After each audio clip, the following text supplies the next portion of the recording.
One summer moment can change a child's life. Through Toys for Tots Give and Go initiative, your support provides books, games, toys, and outdoor adventures that spark curiosity, creativity, and a love of nature. Whether it's fishing, learning a new sport, reading under a tree, or playing with friends, these moments build confidence and lifelong memories. For too many children, those moments never come. You can help change that this summer. Visit toysfortots.org. Toys for Tots, delivering hope beyond the holidays. Sid and Friends in the morning. Entertaining and informative. On the Red Apple Podcast Network. I'm sorry, Sid. Hi. Oh, God, don't be sorry. You kidding me? No, I'm wrapped up in these meetings on peace. And I said, it's between peace and Sid Rosenberg. And I said, let's take Rosenberg, okay? So the election was rigged. It was a dirty election. Mr. And it's President, happening again right now in California. You've never presented evidence. It's happening that the right now in California. Right now, it's look at what's happening in California. To that? It's the 4 days. Republicans are doing well in California. No, they're not. They're dropping fast because it's a rigged election. Let me tell you, it's 4 days. And they aren't even close to coming up with it. That's how they count. You know why they're doing that? Because they're cheating on the election. Do you have evidence to support that? All I have to do is look. All I have to do is look. That's not evidence. And I listen. And I listen to people. And let's see what happens. But, sir, that's not evidence. Do you think it's appropriate? That's how they count the votes in Do you California. think it's appropriate that they have an election and 5 days later they're nowhere close to picking a winner? State and local officials acknowledge they are slow. They're urging. No, they're crooked. They're urging the votes to be counted quickly. That's how they vote in California. They're crooked, just like you're crooked. Your press is crooked, and Meet the Press is crooked. To be fair, I'm not crooked, but let's you play right into their hands. Let's continue. You're either crooked or you're stupid. You play right into their hands with this rap. You know that these elections are rigged. Your network knows that they're rigged. You know that I won an election in a landslide, and I got 94% bad press. But, Mr. President, you know why I got that?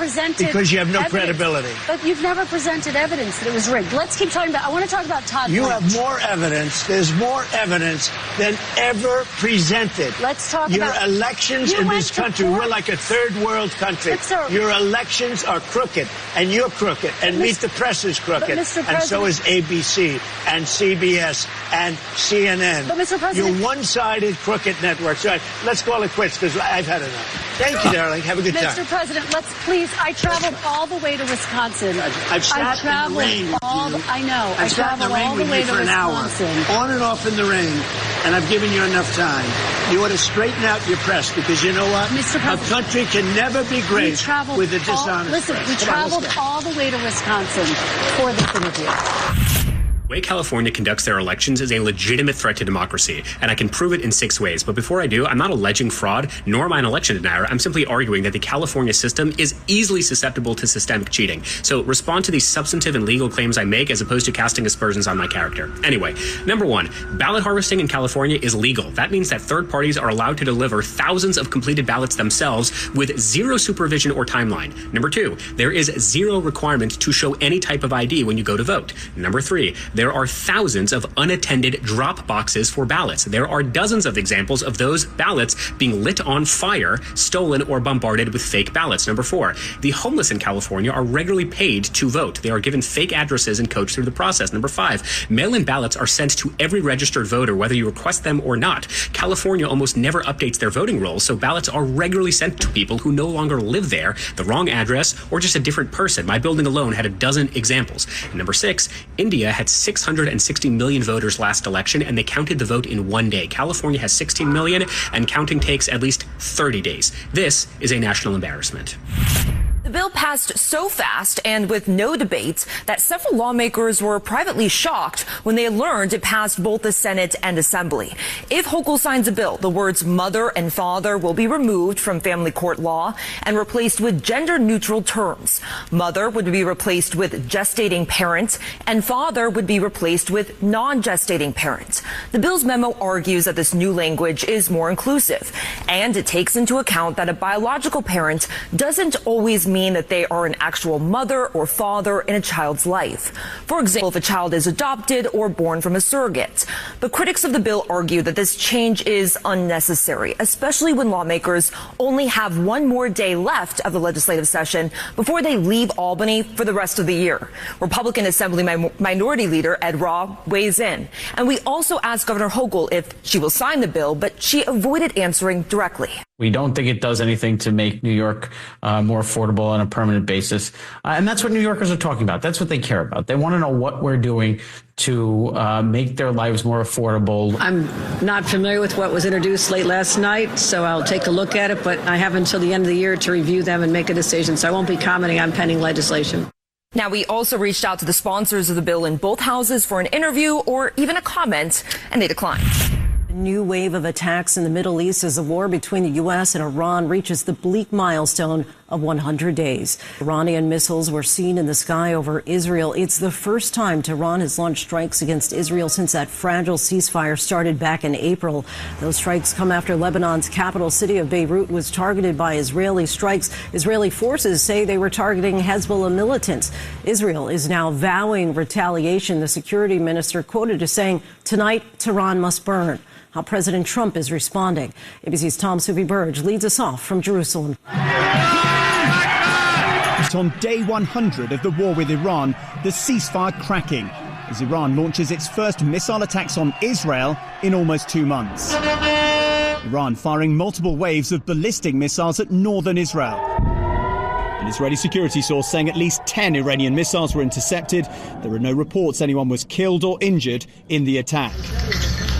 Iran retaliating against Israeli strikes on the Lebanese capital Beirut.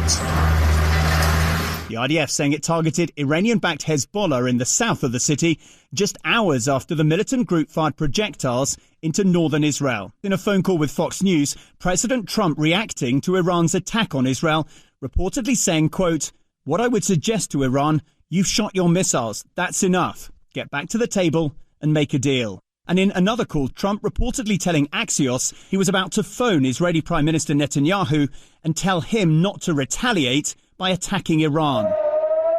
But in a sign of the pressure Netanyahu will now face domestically and from within his own government, his far-right security minister, Itamar Ben-Gvir, posting in Hebrew on X, "Tonight, Tehran must burn." The Iranian attacks on Israel coming after the US military and Iran exchanged volleys of fire this weekend near to the Strait of Hormuz. CENTCOM saying it struck Iranian radar sites Saturday after it intercepted Iranian drones which were threatening ships. Iran then firing missiles at US allies, Kuwait and Bahrain. And Tom joins us now live from Jerusalem. Tom, after Iran's attack on Israel, President Trump reportedly planned to speak on the phone with Israeli Prime Minister Netanyahu. What more can you tell us about that call? Yeah, Lindsay, just days ago, President Trump telling Netanyahu not to strike Beirut after Iran threatened to pull out of talks. Now, before reports of a fresh phone call between the two leaders, an Israeli official telling us they did plan to retaliate against Iran. Key questions now. Did Trump tell Netanyahu not to? And what will be the Israeli response? I can tell you that I'm planning to go to a Knicks game. I will be at Game 3. I will be in a very different section of the stadium. And I think we look forward to welcoming any New Yorker who is excited for the Knicks to have that chance to win that championship. He's coming to Game 3 of the finals, and I don't want him there. He's coming to Game 4 of the NBA Finals, and I don't want him there.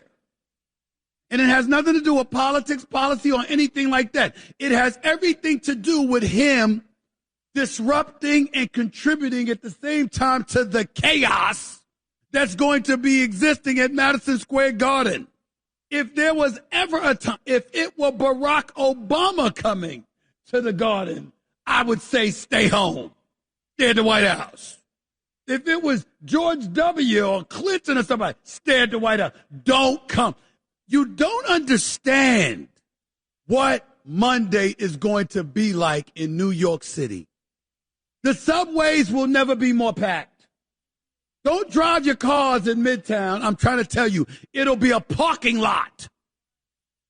There is nothing short of madness that is coming the way of everybody come Monday. You don't understand. You don't understand. I have been covering sports for over 30 years. And I'm telling you right now, come Monday for Game 3 of the NBA Finals at Madison Square Garden, I expect to see an environment I have never seen in my entire career covering sports. You don't understand.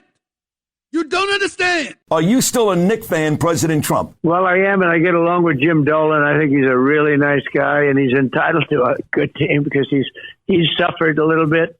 And, boy, some of these players have turned out to be great players. Yeah. It's great. No, I really like Jim Dolan a lot. I'm really happy for him and for the team. I think it's great. Some Iran today. I'll do some Israel. My daughter Ava is actually in Israel. Didn't sleep at all last night. Sirens going off all night, so that's become a point of nervousness, to say the least, for Danielle and I. So we'll cover other stories, but today it's all about the New York Knicks, home for Game 3 of this NBA series. The Knicks have now won 13 consecutive playoff games since a Game 3 loss to the Atlanta Hawks. 7 of those on the road, but it doesn't matter because the Knicks may not have to go back on the road. If they win tonight and then win again on Wednesday night, the season's over. And the Knickerbockers will enjoy their first championship in 53 years. 53 years. And the whole city is excited about it. Everybody's talking about it. Every event I go to, and I was at 2 this weekend, one on Friday afternoon at Hofstra, one on Saturday night in Pearl River. Everybody's talking about the Knicks.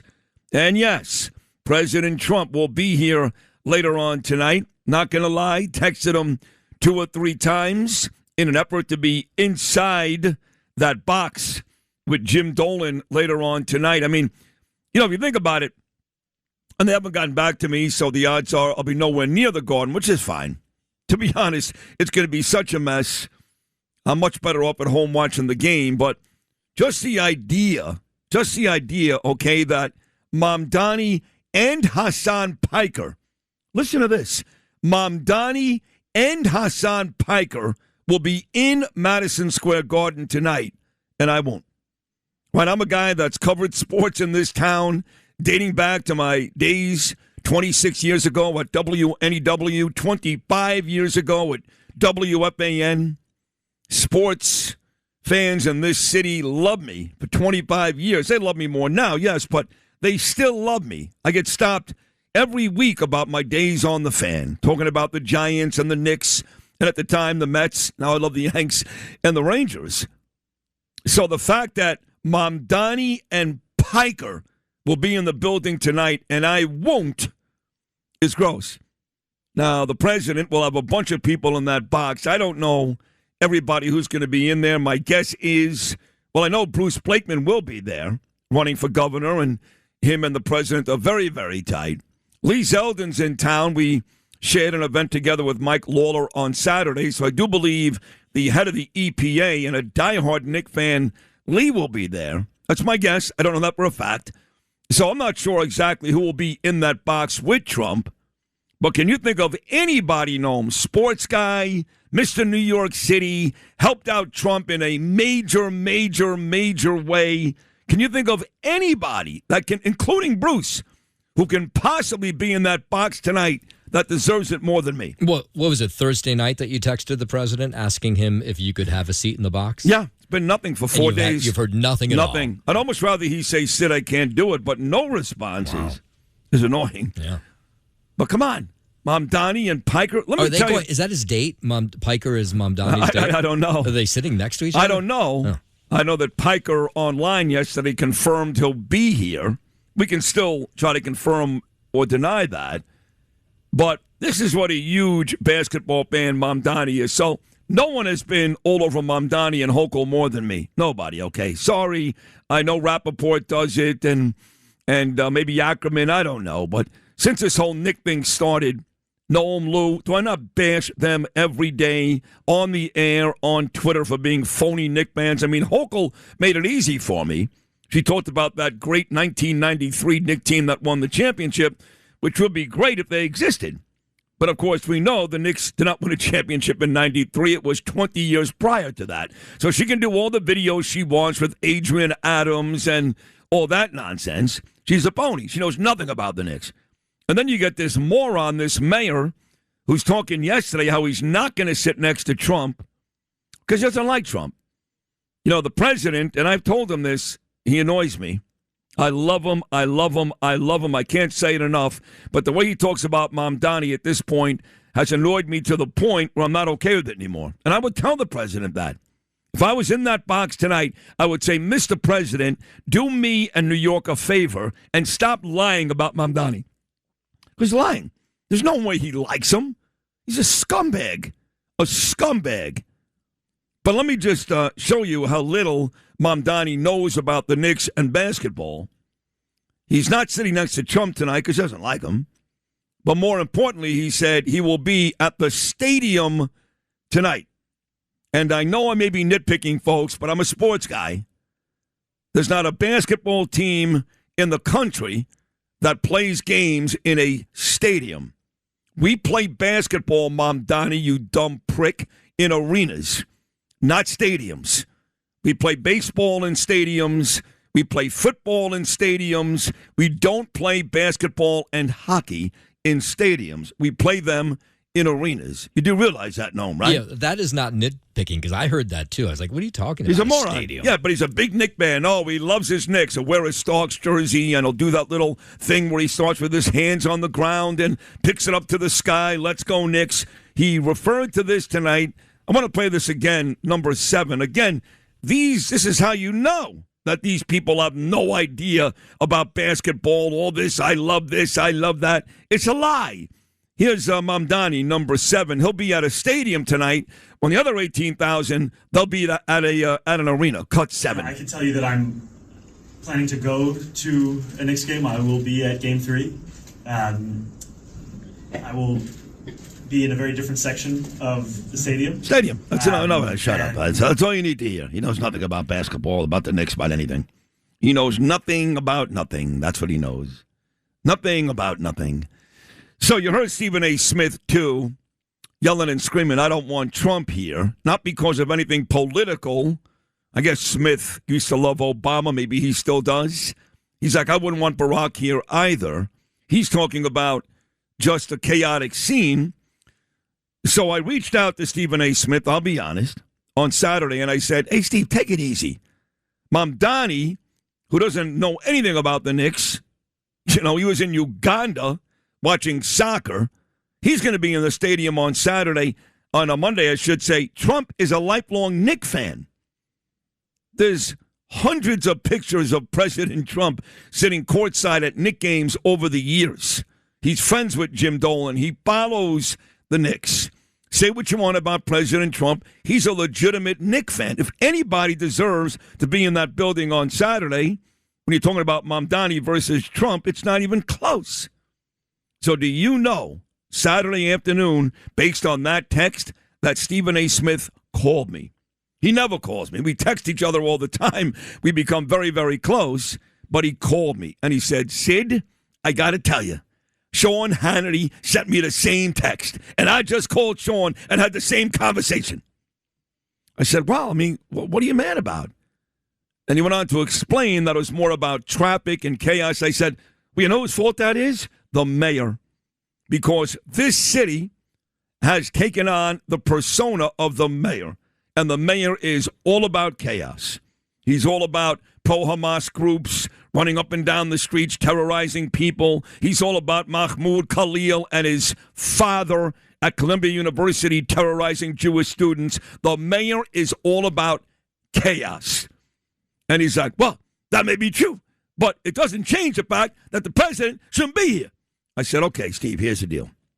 Come on the show and explain that, because when people see you say the president shouldn't be here, right away they think it's political. And you've done a good job of explaining to me that it's not. Come on the show Monday and explain it, so he is coming on today. That's a pretty good guess, right, no? It's a great guess. Yeah, Stephen A. Smith coming up at 8:35. So he'll explain the whole chaos situation, and it is going to be brutal. It's brutal already here. It's brutal when the Knicks aren't here, because they have these massive watch parties. Now, there'll be no watch party outside of Madison Square Garden tonight. That's over. Why? Because these kids are unruly. They, again, just like I've been talking about, they've taken on the persona of the mayor. They want chaos in this city. There is no reason, like I said on Friday, we're not Detroit, we're not Los Angeles. There's no reason for 12 people, 12 to be arrested, and we won. It would be one thing if we lost. We won the game and 12 people got arrested.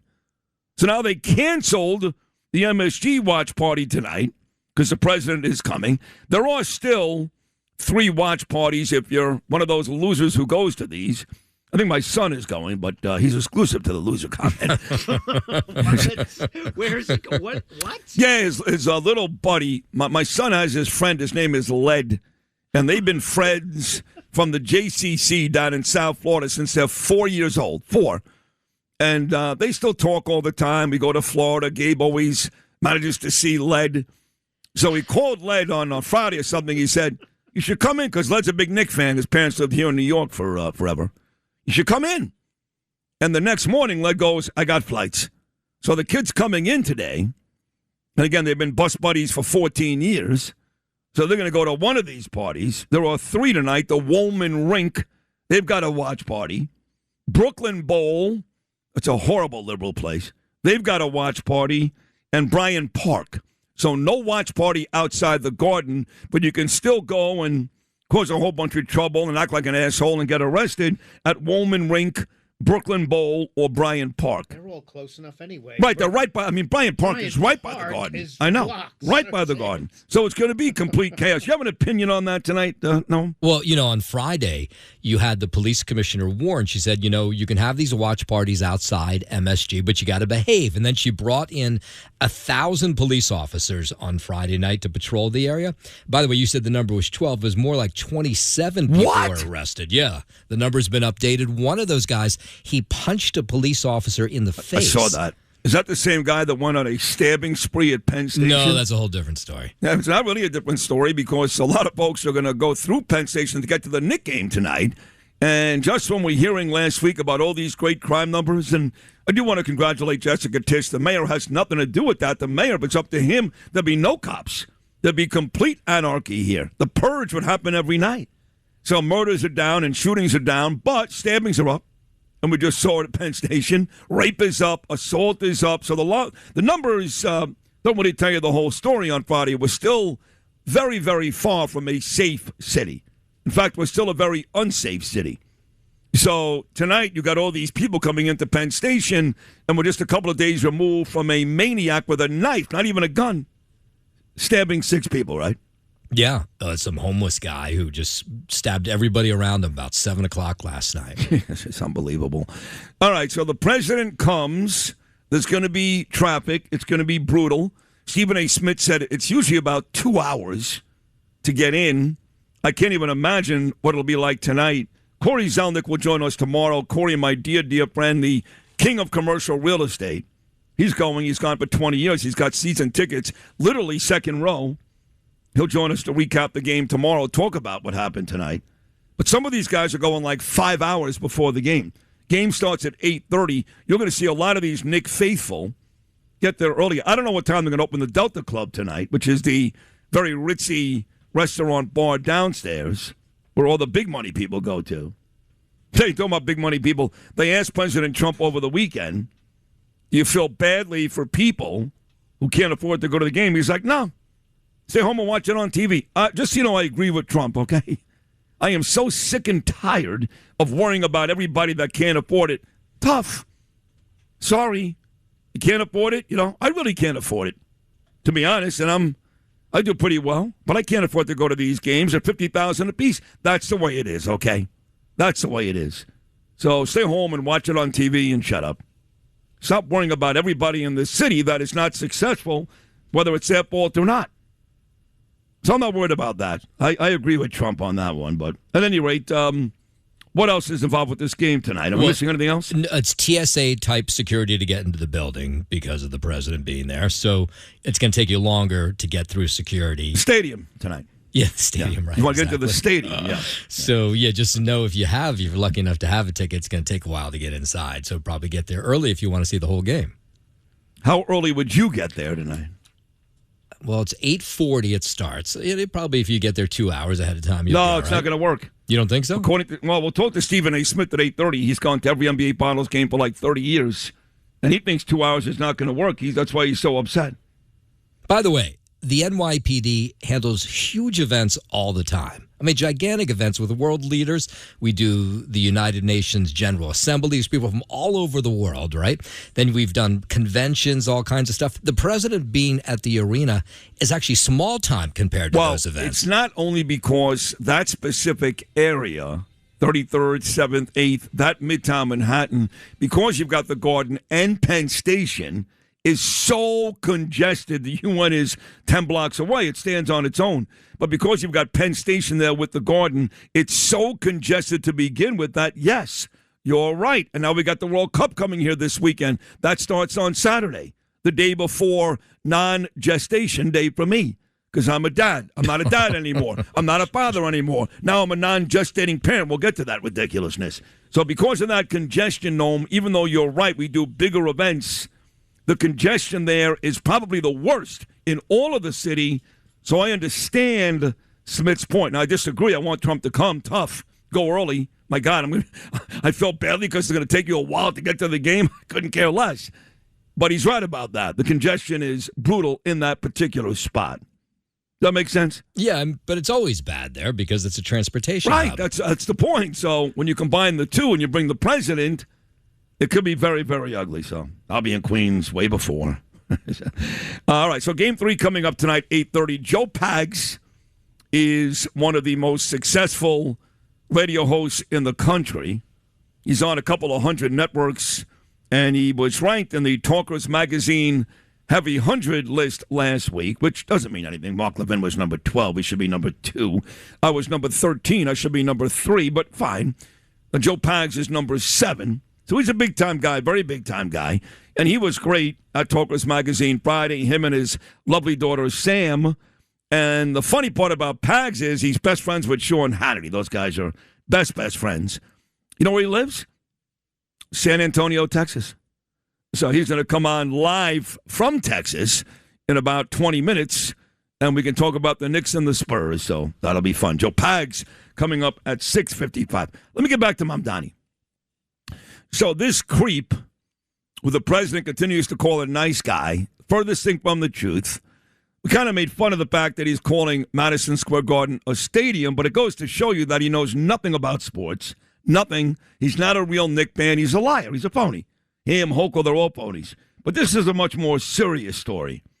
So I assume, Noam, you've heard this name, Daria Liza Avila Chevalier. Yeah. You've heard that name? I've heard that name. What do you know about this lady? Not much.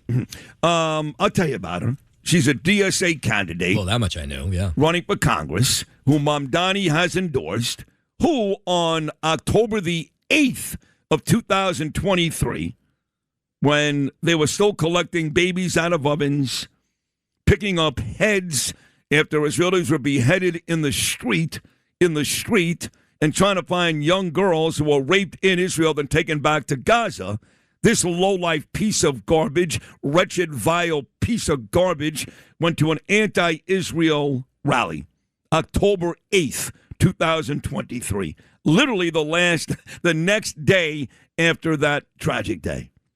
So you guys remember that last Sunday at the Israel Day Parade, Melissa Russo, nice girl, like her now, NBC. I mean, she tried to mess with me and I embarrassed her. I really did embarrass her.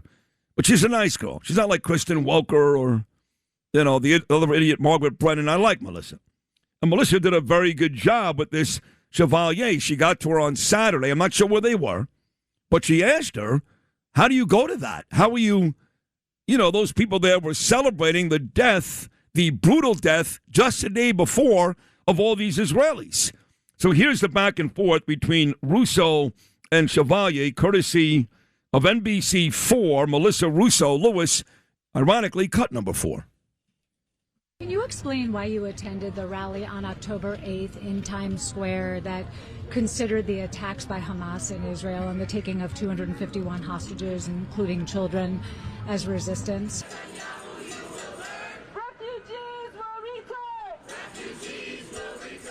Why did you attend that rally on October 8th?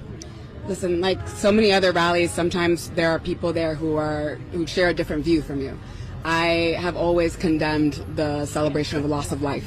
That's not a view I share. Lie. That said, I was at this rally because I have always have someone who has followed the issues that happen in the region. I have seen a pattern in which whenever there is an incident. Stop it right there. Stop it right there. No. She just, this filthy C word,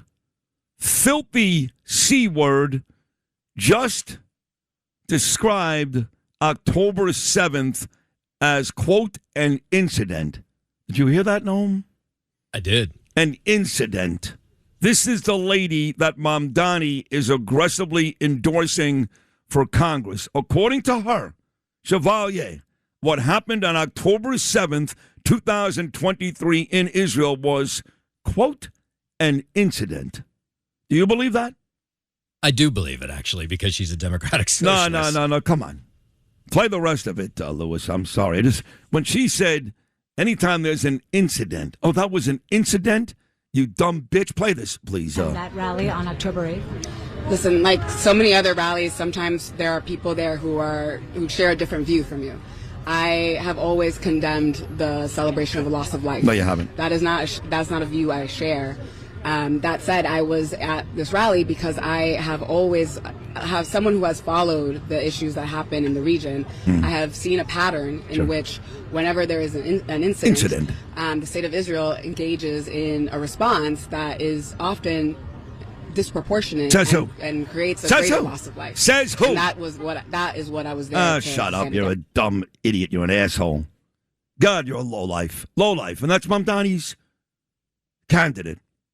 So not only is he a terrible human being, sorry, President Trump, a terrible human being, but everybody around him, his administration, the people that he endorses, are every bit, well, probably not as bad, but almost as bad as him. This one, Daria Liza Avila Chevalier, and she'll win because New Yorkers, they hate the Jews as much as anybody, and the world is turning on the Jews, you know, I mean, it was bad enough after October 7th. It's been bad enough the last couple of years. But even Trump at this point is not really helping us. I got to tell you the truth. And you just wonder, at some point, Bibi's going to tell Trump to go F himself. He's doing it now. Trump was calling Bibi to tell him, just take the missiles. Remember that in the old Gulf War when Israel was taking Scud missiles? Just take them. We'll shoot the other ones out of the sky with our Patriot missiles, but just take them. That's not Bibi Netanyahu. He ain't going to take no missiles. He's not going to be okay just sitting there while Iran and Hezbollah are bombing Israel. He's not going to do it. And I know President Trump wants him to, and Bibi's going to tell Trump, no, sir, ain't going to happen. And I hope he does. Don't you know? You think Israel should just sit there and take it? Not at all. No, of course not.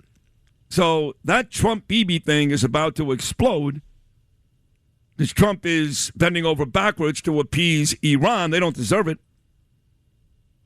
I just don't know what the hell's going on here. I'm really confused at this point. I am. It's Iran thing, and I've been probably the only one on this station. Katz is still very hopeful, and Greg Kelly very hopeful. I've been the only one on this station who said, I love going in, but the last 100 days, how many times, Lou and Noam, if I ask the question, what are we doing? How many times have you heard me use the term stuck? How many? A lot. Many. Yeah. Mucho. Yeah. Mucho. And we're still stuck. And I love the president, and I wish I was going to be with him tonight at the Garden, but I would tell him right to his face. Whatever plan we had to get out, if there was a plan, ain't working. I don't believe there was a plan. So Iran is fine. They are very happy making this last as long as possible. They would love to see the Republicans get murdered in the midterms. They love to see it. They love when Trump is being questioned in the United States and around the world. They've got more weaponry than Trump and Hegseth tell you. They've got more money than Trump and Hegseth tell you. Or Besant. Not much more, but enough to keep going. And if they don't care anyway. They'll starve their people. It's not like the leaders in Iran, whoever they are, or wherever they are broke. They're not. So they have no interest in ending this. They're never going to agree to any deal we put out there. They're never going to give up their uranium, not in a million years. Only Obama and Kerry were stupid enough to believe them, and they lied the very next day. So it's not going to happen. Do you understand? It's not going to happen.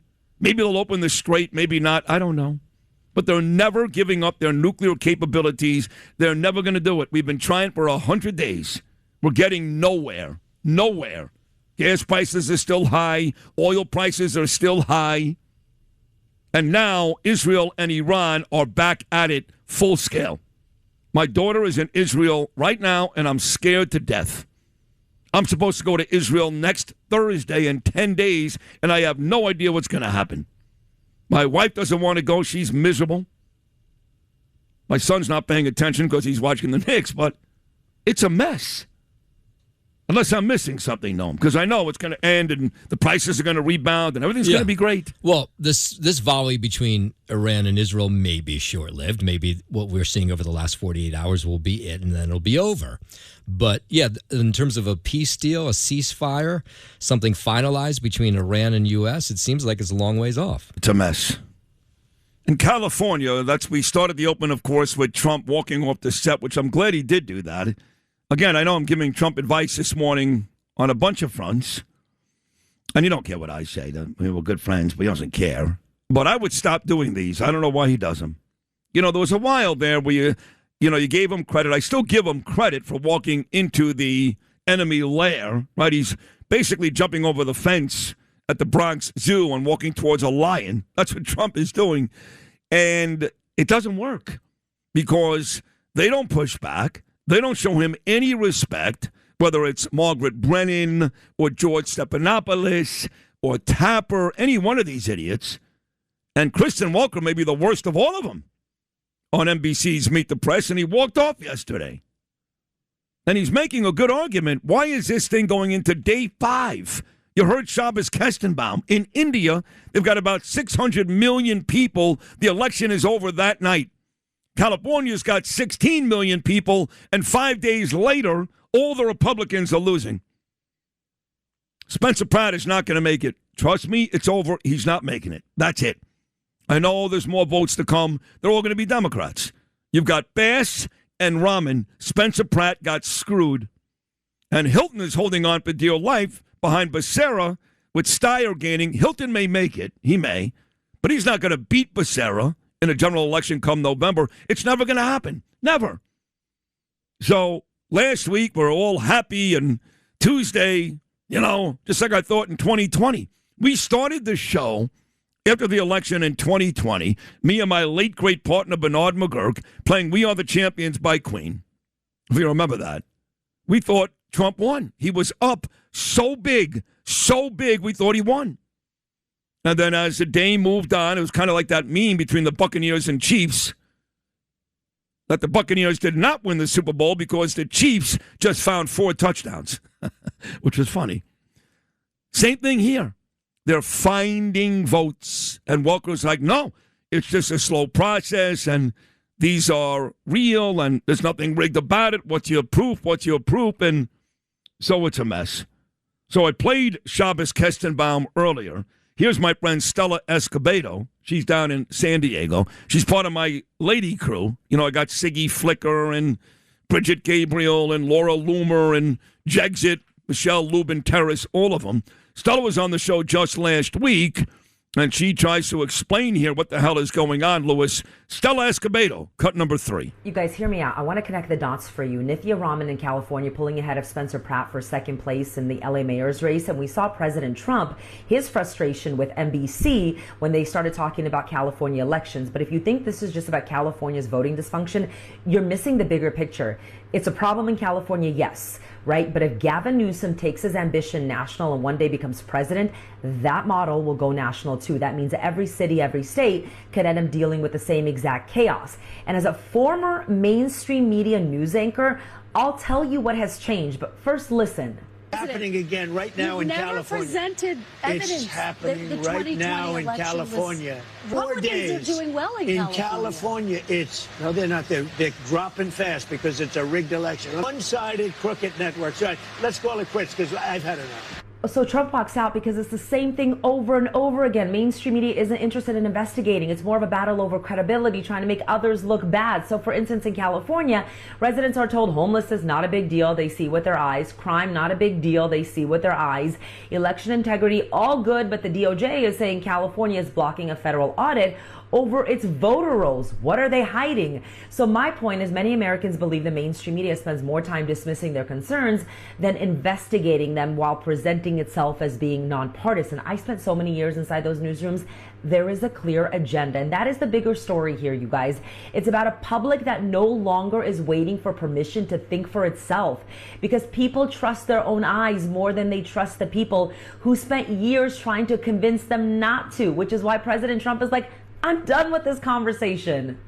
Yeah, you got to love it. Stella, thank you so much. Frank Morano, our dear friend, former colleague here at WABC, and now I believe our best city council member.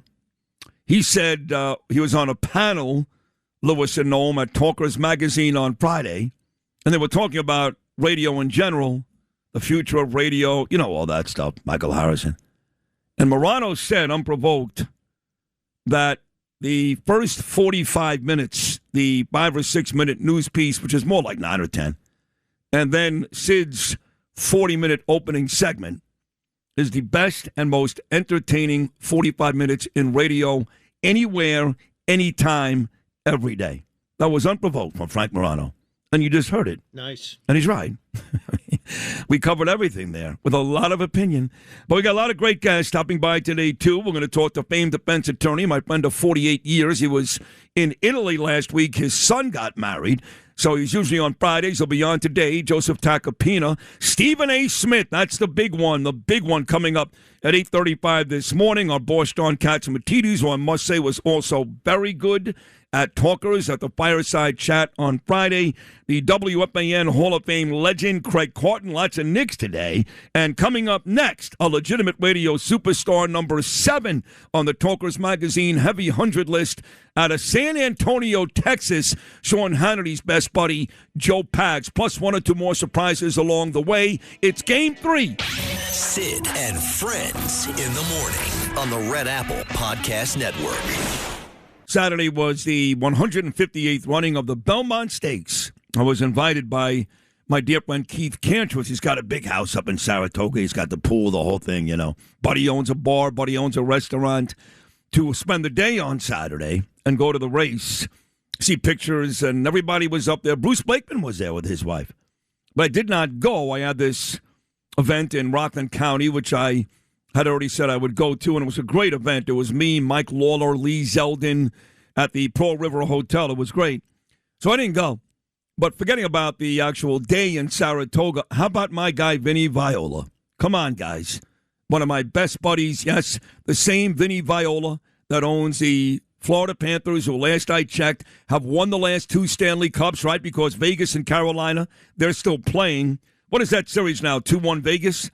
I think it's 2-1 Vegas. It's 2-1 Vegas. Yeah, Vegas you're right. won 5-4 Saturday. So right now, the Panthers are still the 2-time reigning Stanley Cup champs. So Vinny runs his horse Golden Tempo in the Kentucky Derby. It goes up at 23-1 with a female trainer, Cherie DeVoe, and the horse wins. And we were the only radio show in America, the only one, that Monday morning to get Cherie on the air. Thank you, Vinny. And then they decide that they're not going to run Golden Tempo in the Preakness because the horse likes long distances, and that's a shorter race. So they kept Golden Tempo out of the Preakness with the promise he'd be back at the Belmont. So sure enough, Nomi, Saturday, Golden Tempo was back out there. He was the 4th favorite. He was not the favorite. Renegade, better odds. Chief Wallaby, better odds. 4th favorite, and he wins again. So I text Vinny Viola. I go, "You son of a bitch! you may very well have a Triple Crown horse there, and we'll never know." And people are like, "No, he doesn't run well short distances." I don't know. That horse looks like a tremendous horse to me. And we've got what? 2 American Pharaoh and Justify, the only Triple Crown winners since Stevie Carton and Affirmed. We had 3 in the 70s, 3. Seattle Slew, Secretariat, and Affirmed.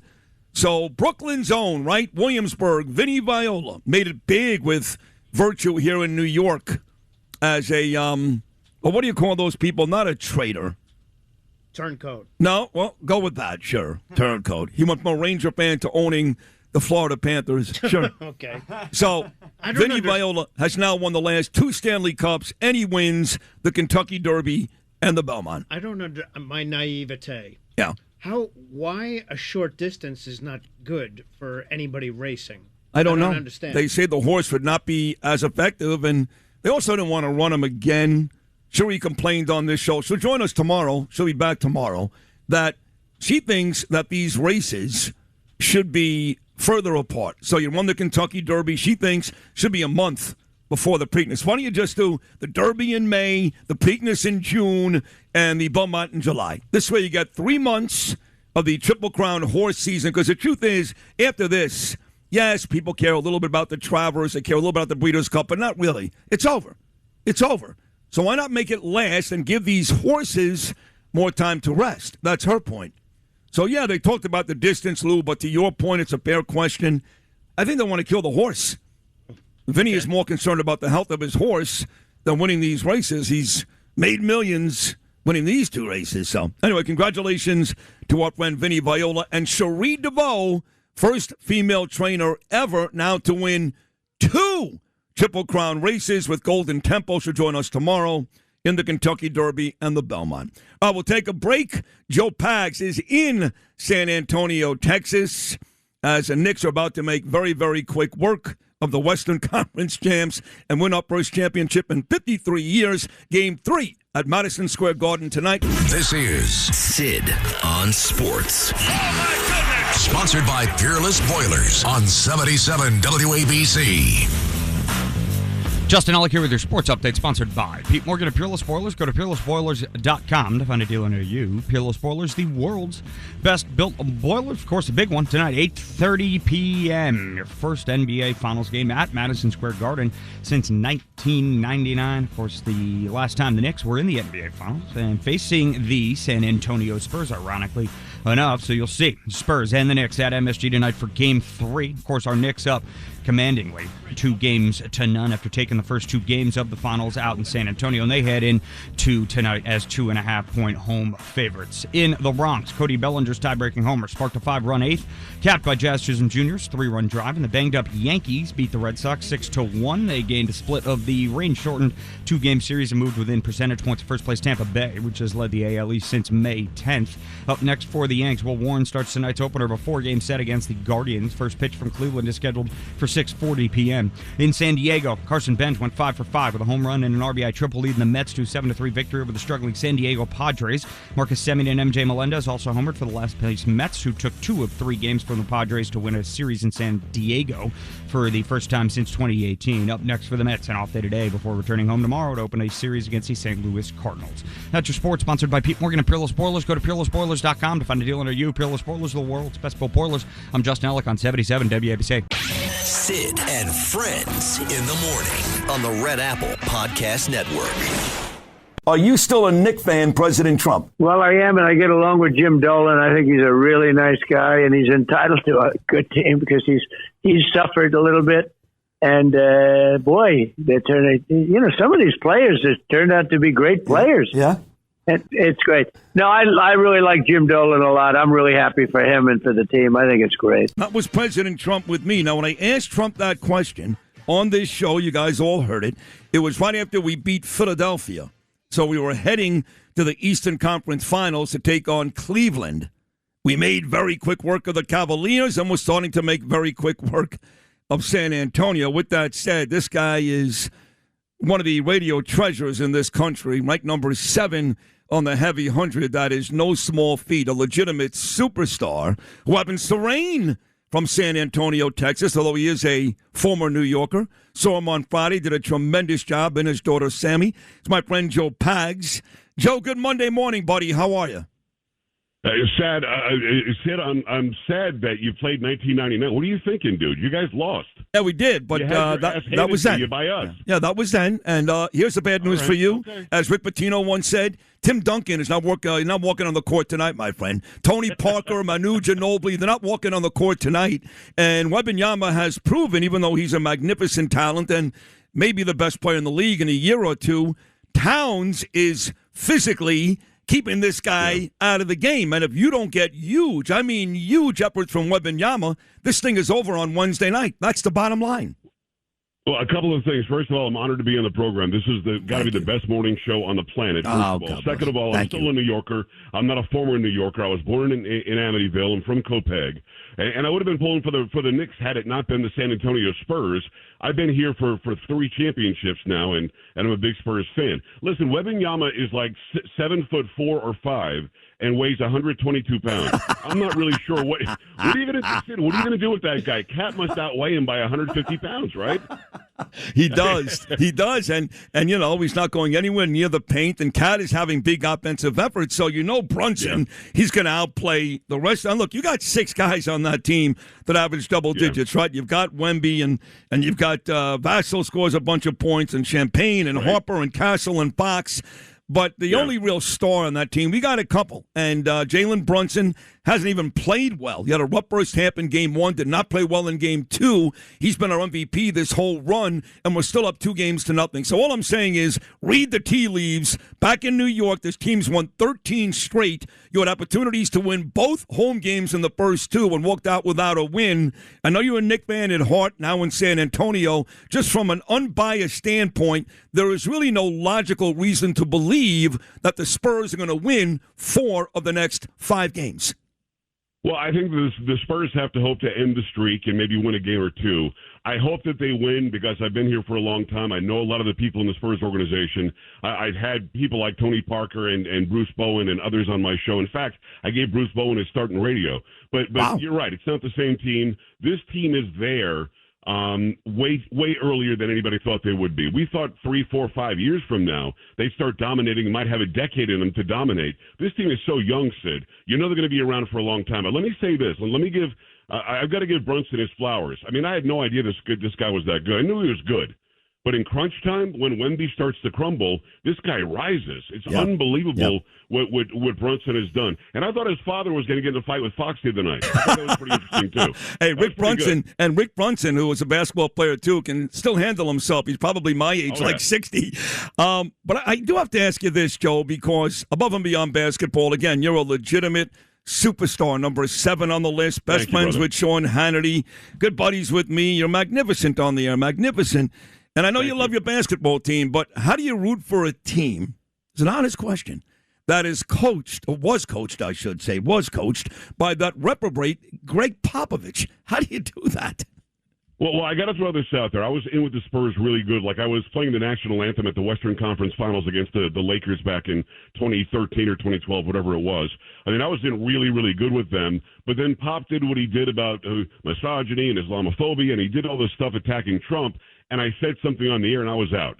So I don't have that kind of connection, that kind of relationship anymore, because I heard him say it, and I know that here in Military City, USA, in San Antonio, at least half was not in line with what he was saying and didn't like it. And there were a lot of empty seats for a long time. People have gone back now. A lot of that politics stuff isn't happening anymore. That was well over 10 years ago. But I'm with you. I mean, I hear you. I had Pop on my show once. I think you asked me this at Talkers the other day, and we talked about wine and Italians because he couldn't talk about the NBA. It was during the lockout. Yeah. But when he did that, I felt, because you feel the same way in the job that you and I both do, I felt a responsibility to my audience that I had to say something, and I did, and it cost me. But I wasn't afraid to do it, and I'd probably do it again. God bless you. Him and Steve Kerr in Golden State, Stan Van Gundy when he's coaching. It's so much.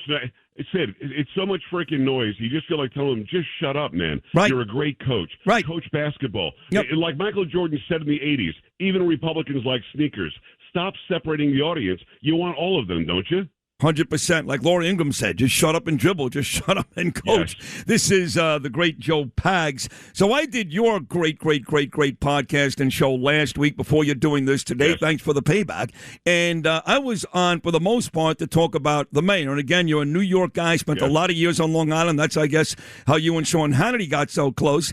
And you asked me a lot about the mayor because last week was the Israel Day Parade, and I was on locally NBC4. I told Melissa Russo the mayor wants us dead. I've doubled down on that. I've tripled down on that. As far as I'm concerned, he wants Jewish people dead. He's done nothing to show me anything different. Nothing. What he says means nothing to me. It's what he does. He is now endorsing some of the worst candidates you've ever seen. I mean, this one Congress lady he's endorsing up for Congress here in New York was at an anti-Israel rally on October the 8th. October the 8th of 2023. These are the people. Yeah, it's crazy. So, again, as a New Yorker, I know you're living in Texas right now. When you watch, Joe Pags, what's going on with Mamdani in our city, you're thinking, what? Well, first of all, I was stunned that the guy won because I feel like New York is hitting critical mass like it did when Rudy won, when George Pataki won. I think that a lot of New Yorkers, I thought they were going to hold their noses and vote for somebody other than this guy, especially with the 25th anniversary of 9/11 coming up. I was blown away that he was voted in. But you've been saying it all along. I've been listening earlier this morning, and you and I talked face-to-face on Friday. This guy is an actor, start to finish. He's an actor. He'll say whatever he has to say to get it. Once he gets the power, he's going to be who he truly is. Second thing, I can't believe you're not going to the stadium tonight to go watch the game. Which is, you really have been listening. Good job, Joe. Good job. You know what? You know what that reminded me of, Sid? I promise you, it reminded me of Barack Obama. Do you remember when Barack Obama was sitting in the booth with the guys calling the Chicago White Sox game? And the announcers, innocent as they could, looked at him and said, "Mr. President," he was the president at the time, "Mr. President, what team do you pull for, the Chicago Cubs or the White Sox?" He said, "Why? I'm a White Sox man. I'm a South Sider." Okay. Who are your favorite White Sox players? Sid, I swear, he couldn't say one player. Not one player. I remember I kept saying, no idea who ever played. I know. I kept saying, "Scream Ron Kittle. Scream Ron Kittle. Give me something." Say something. Yes. But Mamdani is the same freaking guy. Yep. He's going to lie. New Yorkers are now wise to him. The affordability thing was a lie. The grocery stores thing was a lie. Taking care of the homeless was a lie. And free buses, that was a lie. Now he wants to take up and have the city own every property so that you can go to Daddy or God Mamdani and say, "Can I please have a place to live?" This guy's going to be one and done. Sid, tell me he's going to be one and done, please. I can't. And, I've gotten so many people, Joe Pags, from Laura Trump, the beautiful daughter-in-law of the president, Bruce Blakeman, who's running for governor right now, I got a laundry list of big names that are begging me to run. And, look, I'm about to do a new radio deal, and, this is a pretty good paying job, and I love doing this. And to think about giving up all that money. You're so good at it. Thank you, you too. To deal with the city council and state legislators and the governor, that idiot, it doesn't seem all that attractive to me, but it's so bad in the city that if I have to, I will consider running. But truth be told, right now, even if Jessica Tisch runs, our amazing police commissioner, I don't see anybody beating this guy, at least not right now. Wow. I don't see it. It's stunning to me because I figured that there'd be voters' remorse almost immediately, Sid. They see that this guy was lying about almost everything. And he balanced the budget by begging for $4 billion more from Hochul. Correct. How is that balancing the budget? You're just borrowing it from somebody else. That's correct, but they're too stupid. Yeah, he's a mess, but these kids aren't paying attention, and mommy and daddy are still paying their rent in Williamsburg. They're going to Starbucks during the daytime and going to clubs and doing cocaine at night, living the life, taking the ferry to the beach every day, and they're not paying attention to stuff like you and I, so they just don't care. This is a simple yes or no question. We saw President Trump's response on NBC yesterday. Spencer Pratt is going to lose. He's going to lose. Write it down. It's over. It's going to be Bass and Rahman for the mayor's race in L.A. Hilton is holding on to second ahead of Steyer, but he's not beating Becerra come the general election. So no Republicans are going to win in the state of California. Very simple question. Is that election rigged? Yes. No doubt. And by the way, Sid, we're allowed to say that. People keep saying that you can't question the 2020 election. You can't question what's going on in California. You can't question Georgia and Michigan and Arizona from 2020. Of course you can. We have the right under the First Amendment to say what we want to say. And if I don't think the election is going right, and if I think there's something wrong with it, I'm allowed to say that by law. And there is going to be a DOJ investigation into what's going on in California. That's a restriction of rights. That's stealing the franchise from people. You can't vote and count votes for 30 days until you get the right result. That's ridiculous. Your daughter, Sam, who's lovely and very, very bright. The apple did not fall far from the tree. I loved her on Friday. I know she's in England right now, but she'll. I'm not sure if she'll be home or not. But she's listening, by the way. Oh, she is. Hey, Sammy. Yeah. Be safe out there in London. Either way, you are going to be celebrating on Friday, like I am, Non-Gestating Parent Day. Congratulations. Come on, man. I was sitting in a restaurant on Long Island, right by Hofstra, where you and I both were. And I'm sitting there, and the waitress comes up and says, they're freaking crazy around here. They're out of their mind. I said, what are you talking about? She said something about gestating parents and not gestating parents. You can't say mother and father. I said, stop it. So she pulls it up on her phone, Sid, shows me as I'm ordering the sausage and peppers. And there it is. And Kathy Hochul might sign this freaking thing. Yeah. I was blown away. I said, what is wrong with you people? And she said, how is Texas? I'm going to move to Texas. I said, don't move to Texas. Stay here and fix this. Get rid of these people. The more people get up and move to Texas and Tennessee and Florida, the harder it is for anybody in New York to fix what's wrong. I thought it was a joke. I thought it was the Babylon Bee. But truly, you can't say mother and father soon. You really can't. And I think you're right. I think Kathy Hochul will sign it. They say it's because there are kids that are adopted, all this other nonsense. That's but stupid. It is unbelievably stupid. Okay, so here we are. It's time now. I know, Joe Pags, It's tough. You are a New Yorker. But again, as you mentioned, you celebrated 3 championships as a most recent San Antonio native. What happens tonight? In fact, more importantly, who's going to win this series? Well, listen, the Knicks are going to win. Nobody's ever come back from 2-0 in the NBA Finals. It's just not going to happen. And I think the Spurs will win plenty with this lineup if they can keep them together. But I do think the Spurs get a game in New York. I think they have to. There's no way they're going to be swept. I don't think the Spurs have ever been swept in anything. So I think just as a matter of pride. Listen, Sid, if you're 7'4", don't you stand under the basket and just dunk all night? Yeah. Maybe Wembanyama can stop going to the three-point line with Cat and stand under the basket and do something. Let me call out some of your fans, can I? Sure. I'm flying back from New York to Texas yesterday, and the flight attendant, as we land, says, "Welcome to Texas. Go Knicks." Oh, right? yes. So we start booing a little bit, and then she says, "Oh, if you didn't hear me, go Knicks." So I walked up there as I'm leaving. I said, "Listen, go Spurs, go!" And you don't even know it's freaking "Let's go Knicks." She just said, "Go Knicks," right? See, you got a bunch of bandwagoners. Let's admit it. Let's tell it. Now you're not. No. The president isn't, and I certainly would have been pulling for the Knicks had it not been the Spurs. But you got a bunch of bandwagoners.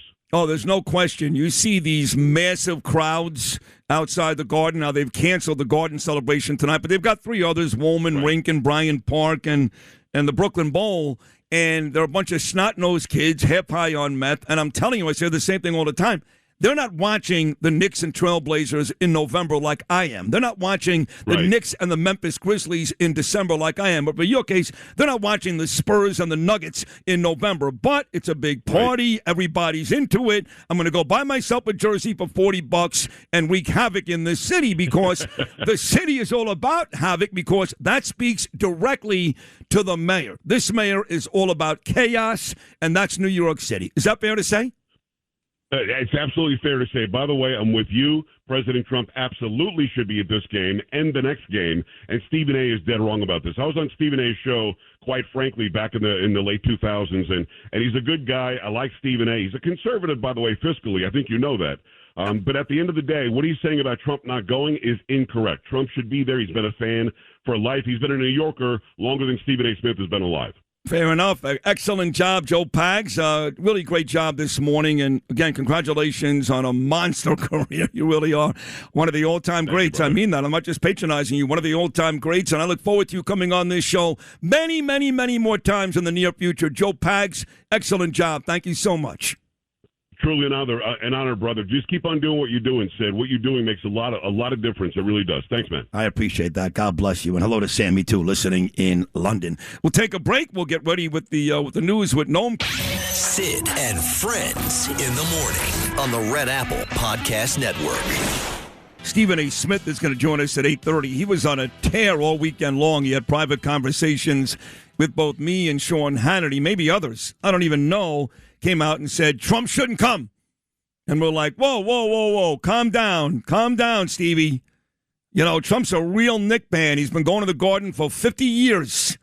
A lot of pictures of Trump sitting there. He's good friends with Jim Dolan. He was asked this weekend who his two favorite Knicks were. His favorite Knick, he said Brunson and Towns. He knows the deal.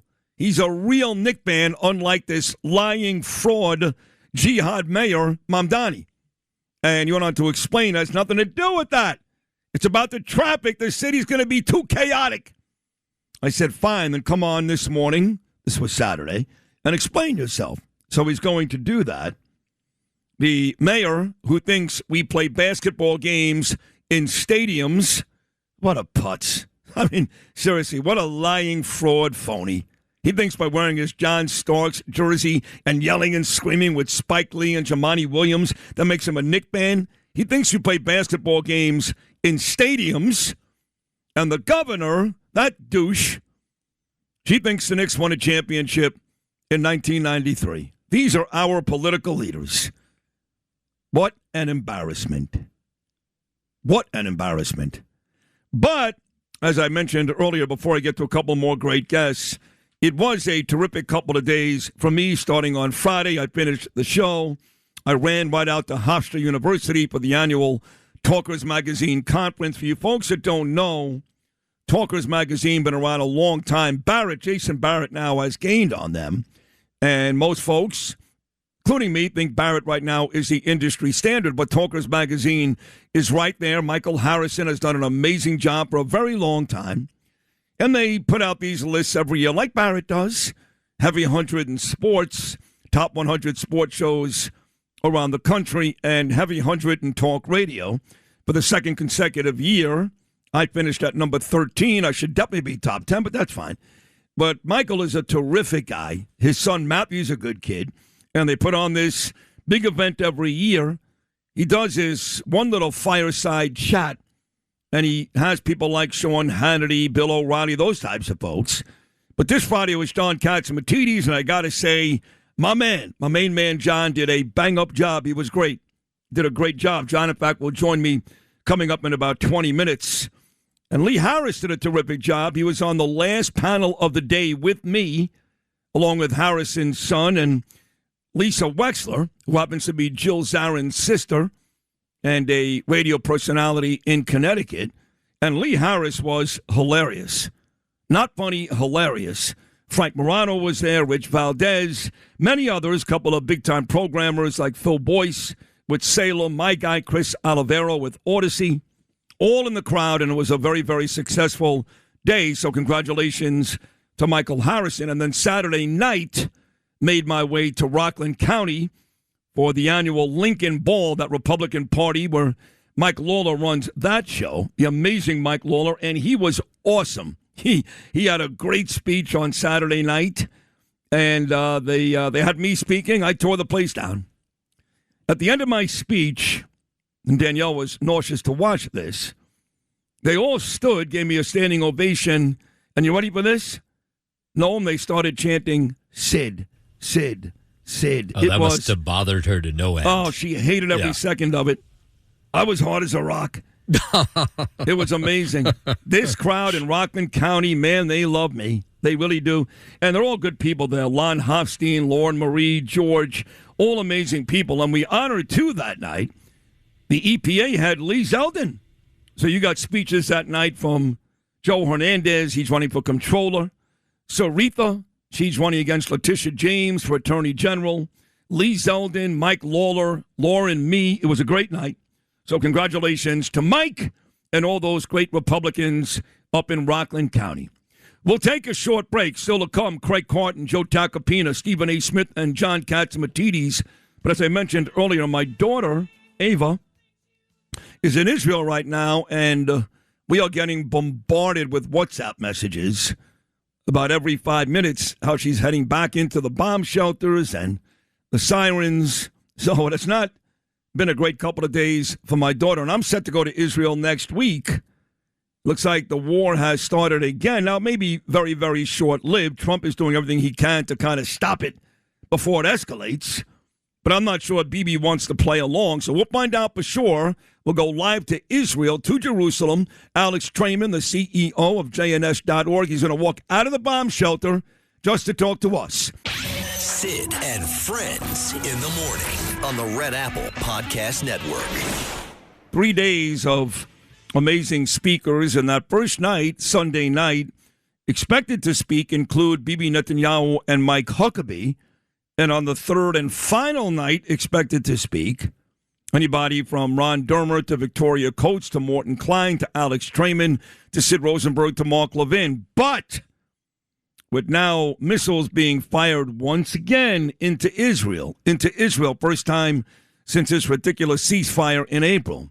And Israel, of course, firing back in Beirut. There are people questioning me, what's going to happen with this? Obviously, big 3 days of talking, but more importantly, my daughter Ava is in Tel Aviv as we speak, and she's been on WhatsApp every 5 minutes telling me and Danielle back in the bomb shelter, more sirens. I said, Ave, you knew when you went this was a possibility. Now, the truth is when she left last Sunday, the ceasefire was still intact, and we're not firing into Israel and Lebanon, although there was fighting between Israel and Hezbollah, but now that has escalated. So she's nervous, and we're nervous, and it's just a mess. And then I text my friends in Israel, people like Judah and Alex Traiman, they're like, yeah, we're great. Everything's great. With that said, here he is, the CEO of JNS.org and a frequent guest on this show because he is great, Alex Traiman. Alex, good afternoon in Israel. How are you? Good morning to you in New York, Sid. So you told me this morning you were great, but my daughter has spent the last 2 days in Tel Aviv getting no sleep and running in and out of bomb shelters. So what's really going on? Well, let's say the last 14 hours or so, maybe. I think we got the first sirens going off towards Tel Aviv and Haifa last night, just around midnight, and then again early this morning. We've had 24 ballistic missiles fired from Iran at Israel since the first strikes late last night. But right now we're starting to get indications that maybe Iran wants this little episode to be over. And certainly we see a lot of posts from the president, interviews and Truth Social posts indicating that he wants this round to be over as well. Well, he wants the whole thing to be over, but nobody cares what he wants at this point. Nobody loves the president more than me, but Iran doesn't care. Clearly, they don't care. It's 101 days, and no matter what we throw at them, they're not stopping. So there was also a report that Trump was going to call Bibi, and you remember during the Bush days, you guys were taking Scud missiles all the time, and Bush told you to just take it, and you guys did. You took it.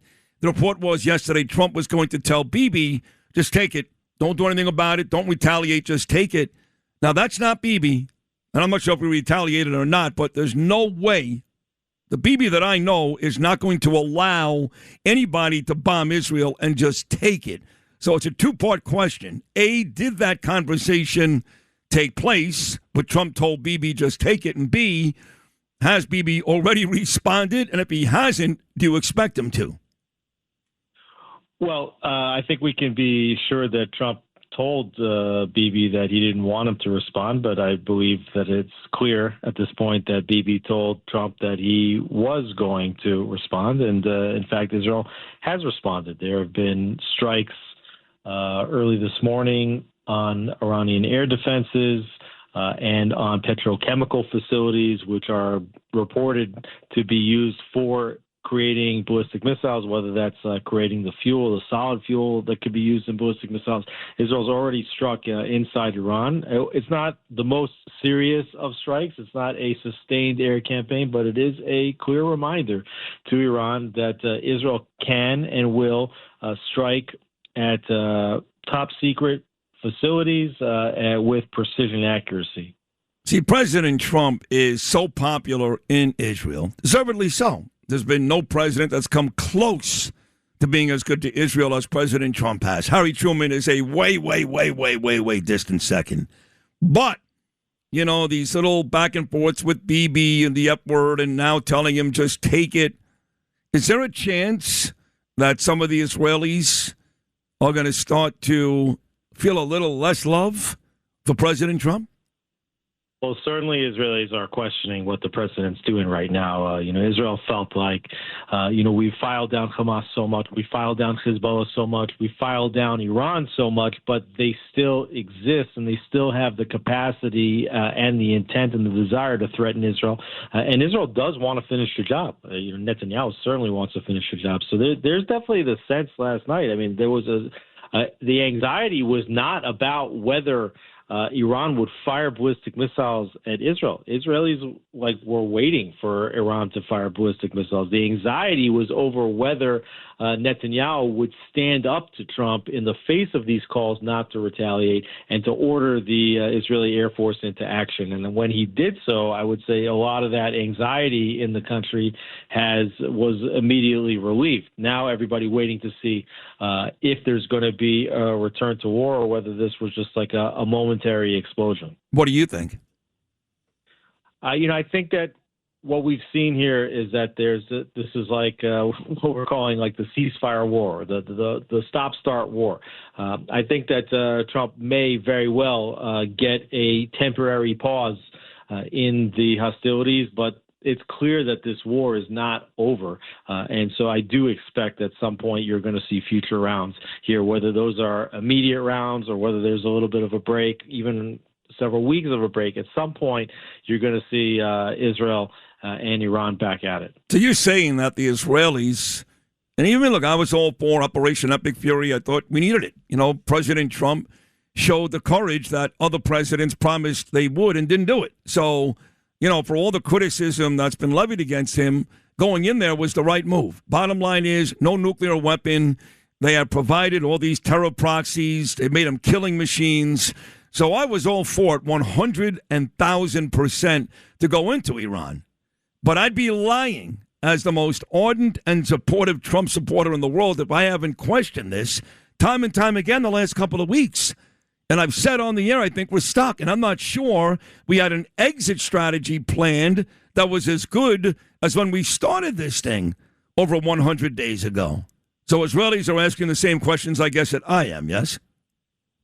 I think the president was hoping that the military Epic Fury campaign was going to somehow collapse the Iranian regime. And what we've seen here is that the regime remains standing because these are, terror organizations and the state sponsor of terror in Iran, that they go to the last man standing. As long as there's somebody there to wave the banner, they will claim victory in a war, and they have not collapsed, even with the assassination of the supreme leader, Ali Khamenei, from the first moment. And I think that Trump maybe got disappointed with that because he certainly doesn't want to be engaged in a war that lasts for 6 months, that lasts for a year. This was exactly the opposite of what he promised the American people. So, he pivoted to a strategy that would place a blockade on Iran, that would create a significant economic pressure on Iran. And there is a belief that the economic pressure could ultimately lead to the collapse. But again, here in Israel, the feeling is that as long as that regime is standing, the victory has not been reached. And Israelis, have been in war now for 2.5 years, are just not going to stand idly by while Iran seems to be the new tail wagging the dog here and taking over the reins of the tenor here since the ceasefire was declared. That's all fair. So the International Policy Summit, which you guys put on, and I ran down the speakers, an amazing group, has already been postponed once, right? This was supposed to happen a couple of months ago, and it was right in the middle of the war, so you guys moved it now to next week. Are you having people contact you and say, boy, I don't know, Alex, they're firing missiles again? Has there been any response from from speakers who may not potentially come now? Well, obviously, all of a sudden people are concerned, and rightly so. And our approach right now is that we really just need to wait. I would say even another 24 hours, we'll be a lot smarter as to whether this was an isolated incident or whether this is the beginning of a multi-week campaign. Obviously, if it's a multi-week campaign and the airport gets closed, that could force our hand. But if it turns out, in fact, that this was an isolated incident, and schools reopen and things go back to normal in the country, we plan to go full speed ahead with the summit. Is Ben Gurion Airport open this morning? The airport is open this morning. There was discussions about potentially closing it or potentially limiting the number of individuals that could be in the airport at any given time. But as of now, the airport continues to run at full scale operation. And you, Alex Traiman, on the way out, New Yorker, living in Israel now for a long time, and you're the man, Alex Traiman, jns.org, but a diehard New York Knicks fan. Game 3, President Trump in attendance, Madison Square Garden.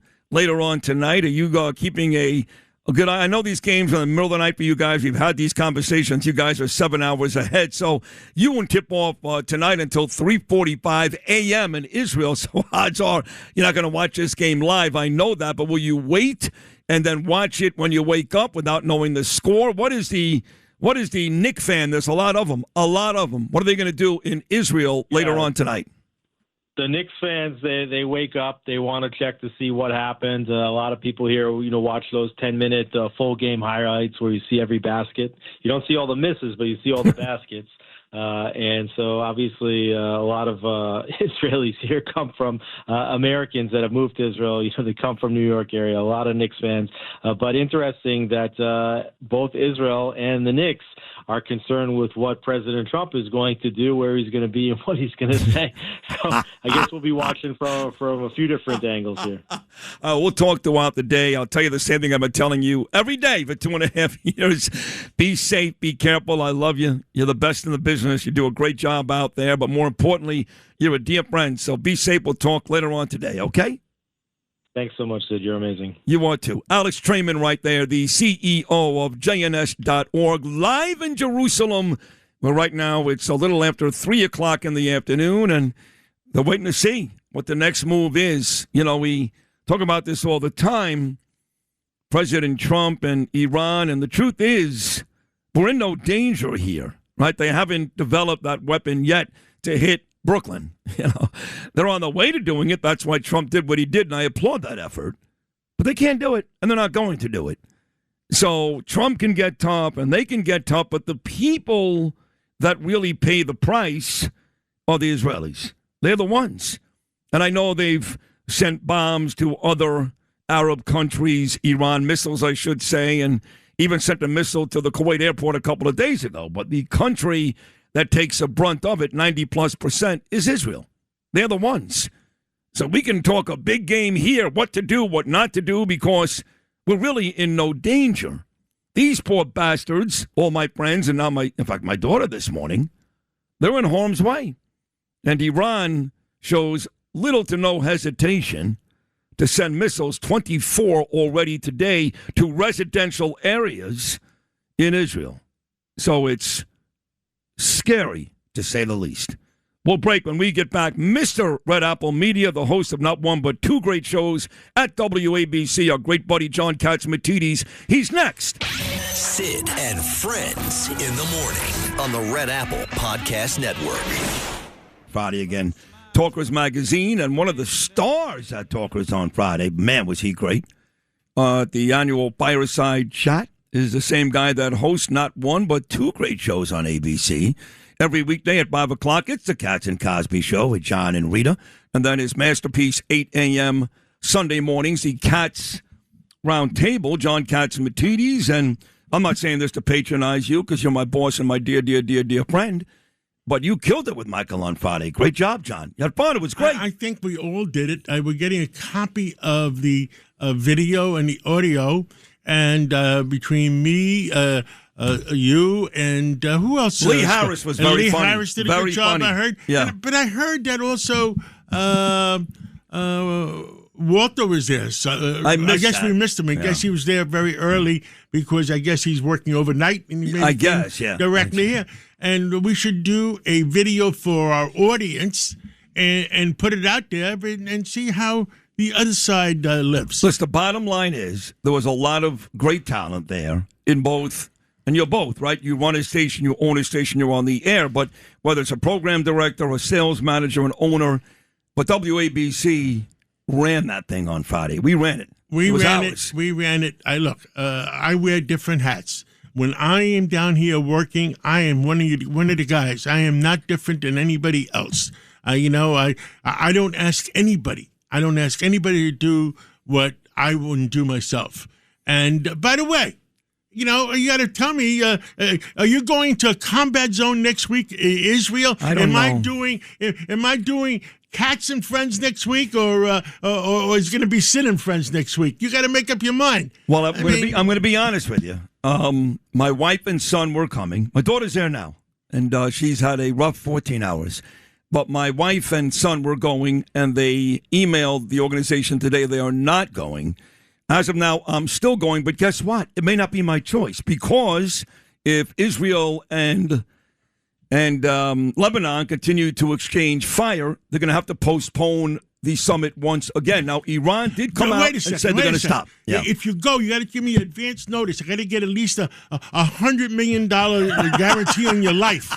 And we can make a profit on this. I know you should. I'll share it. Tell your wife I will share it with her. Just make sure you give Danielle a nice check. $100 million life insurance policy if you go, and I'll share it with your wife and your kids. If you get a $100 million policy, she'll be rooting on the terrorists. Trust me. Just trust me. Just trust me. I'll let you know by today. All kidding aside. Yeah. But it is a rough situation, John. And we talk about the Iran thing, you and I, all the time, and we talk about how the prices are going to come down, but. It's another week. It's another day. It's the same old. No, but this is what they're doing. They're testing Trump's patience. But Trump is the best negotiator around. He wrote the book, The Art of the Deal, and it's truly the art of the deal. He knows when to hold them, knows when to fold them, knows when to walk away, knows when to run. It's 101 days, though. It's 101 days. It is what it is. But under Biden, we had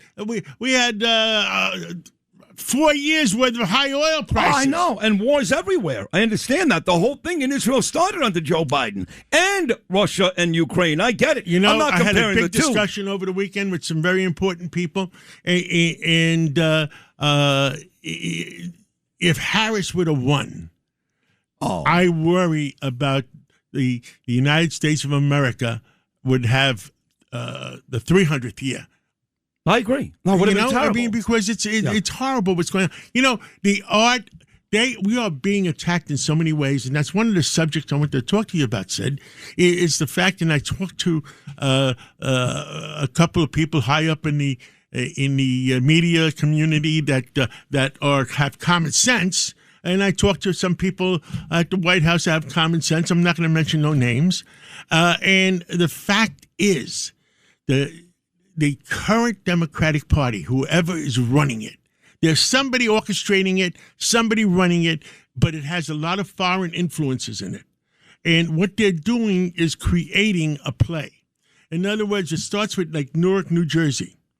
Now, what's happening in Newark, New Jersey?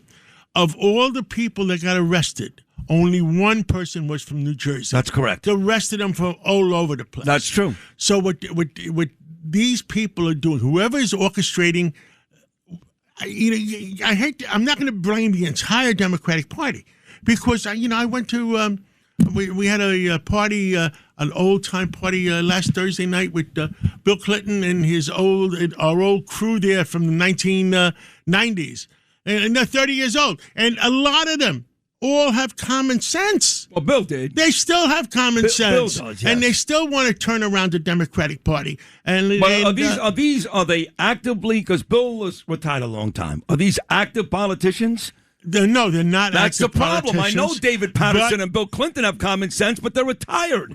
But, and a lot of our old friends were there at the main table.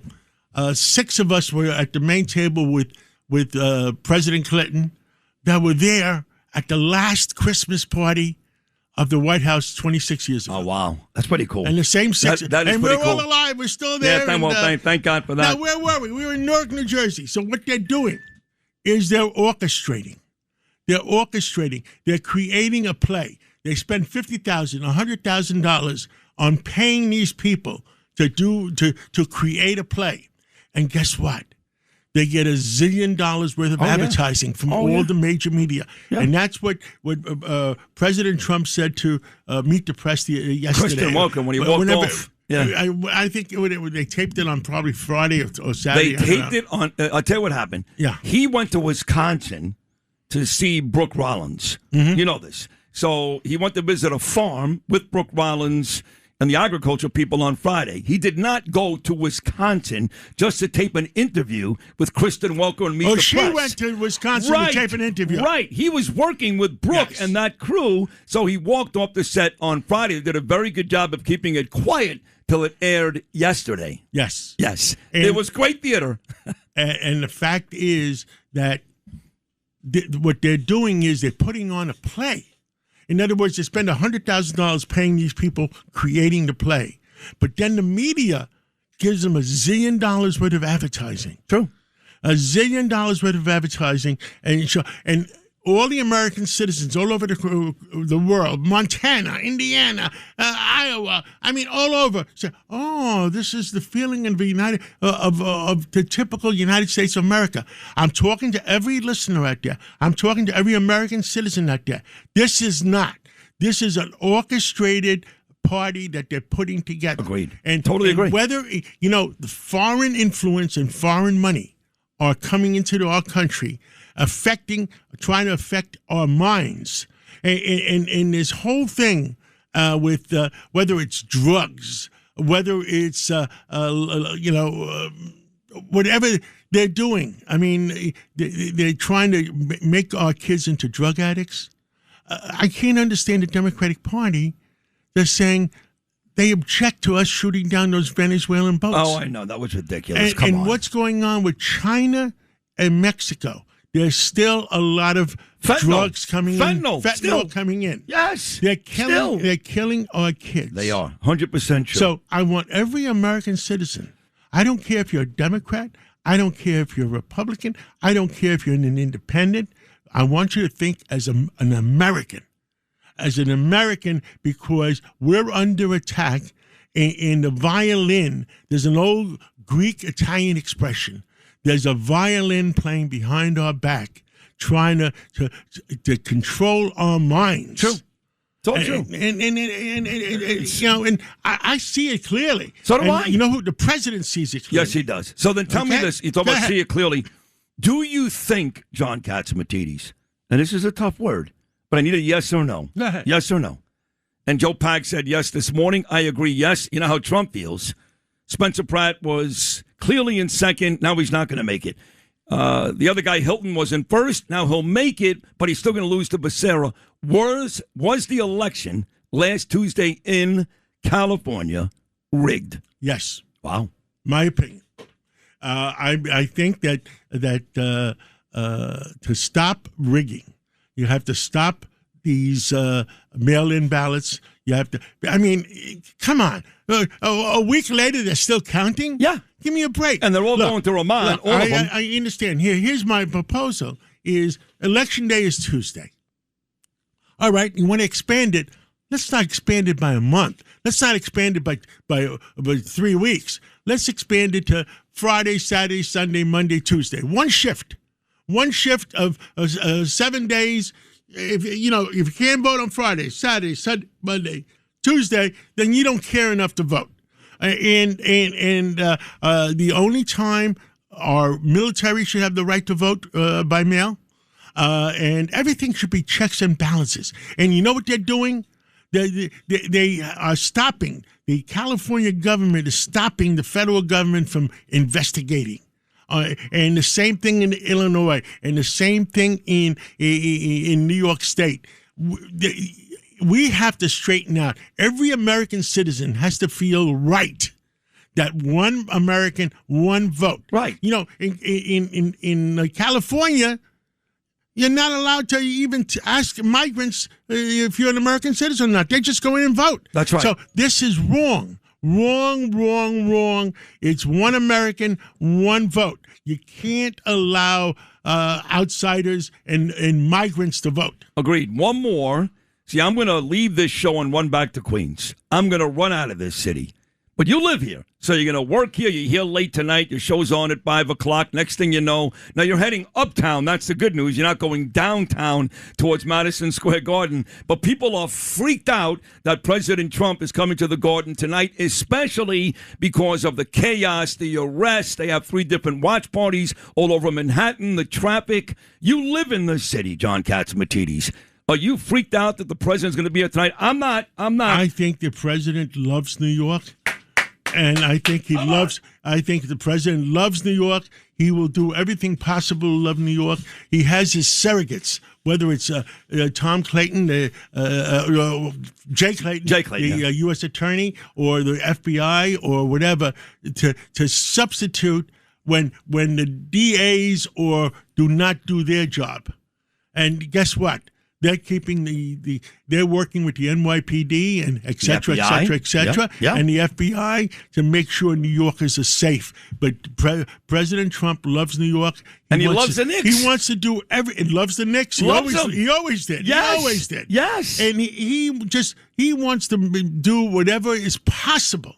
Now, what the orchestration going on right now with Iran, with Israel, et cetera, you have foreign influence, whether it's Russia, whether it's China, trying to affect the elections of November.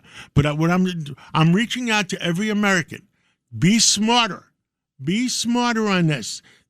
If November doesn't turn out right, our country is in trouble. We're dead. You're being nice. Our country is in trouble. We're dead. So I think you need common sense, and all the common sense Democrats, whether you're in California or whatever, and there should be a major reward for reporting voter fraud or something. And somebody has, the old expression, somebody has to go to jail. Yeah, somebody. The problem is, in Washington, nobody's gone to jail. Well, Blanche has a job now. Is poor Roger Stone went to jail. I know. For no reason at all. And the other guy, he didn't have a passport. He didn't have a gun. Yeah. And they go in and they attack him at 5:30 in the morning. I know. I mean, that is wrong. And General Flynn went to jail. And Paul, Manafort went to jail. They're all Trump people. None of the bad guys went to jail. Navarro? Right, Peter Navarro. But hopefully Todd Blanche now is going to change. Are you like Blanche in that role? Listen, I want somebody that's going to be fair and square. If somebody around Joe Biden, it wasn't Joe Biden. Joe Biden didn't know what was going on.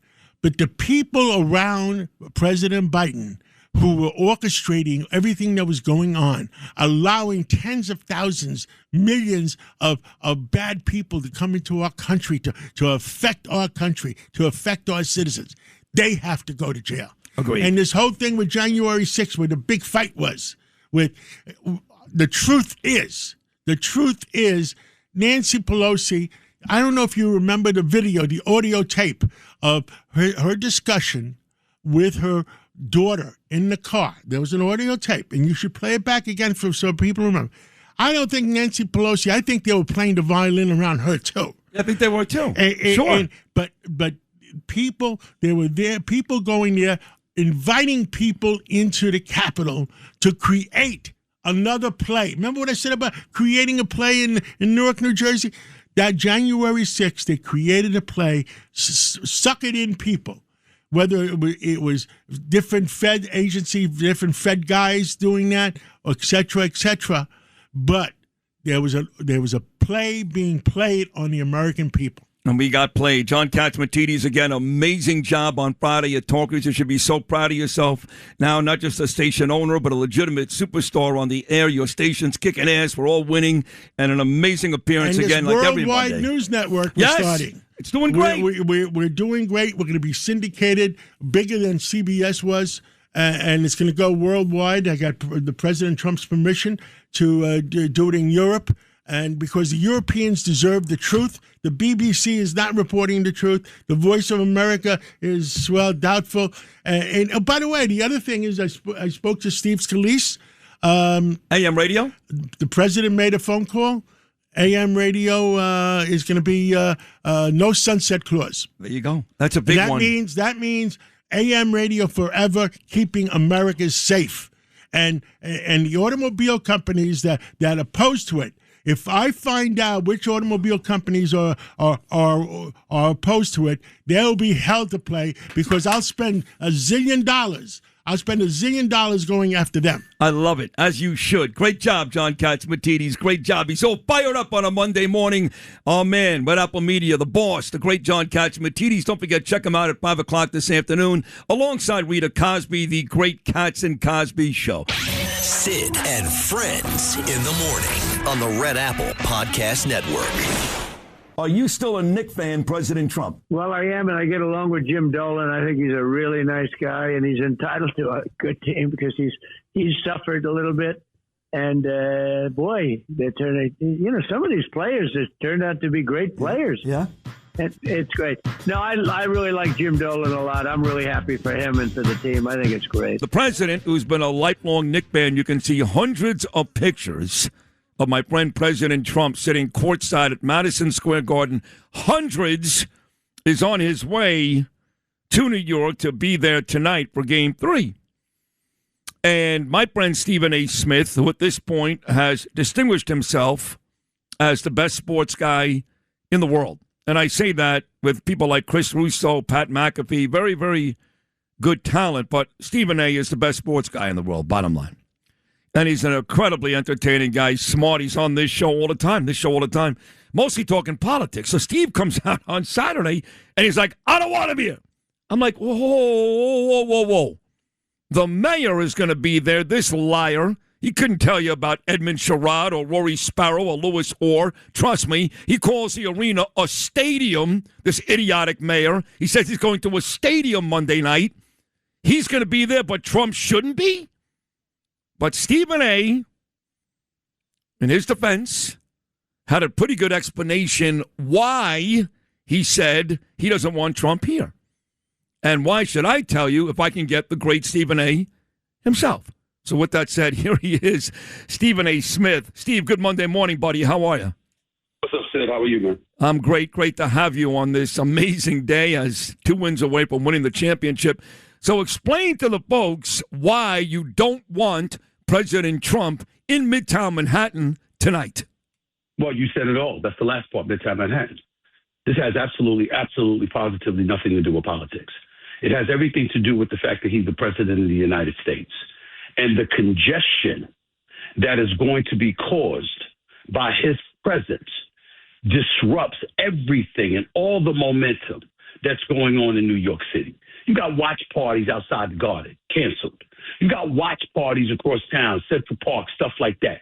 Streets, avenues being cut off. Why? Because he coming. I don't give a damn if it was Obama, George W., Clinton, whoever it is. You look at the environment that exists in New York City. You don't show up if you're the president with the kind of stuff that's going on here. It is 1973 since the New York Knicks have won the title. Donald Trump was 26 years old. Born in Queens. He knows New York. And it's absolutely true, which I pointed out. He's a Knicks fan.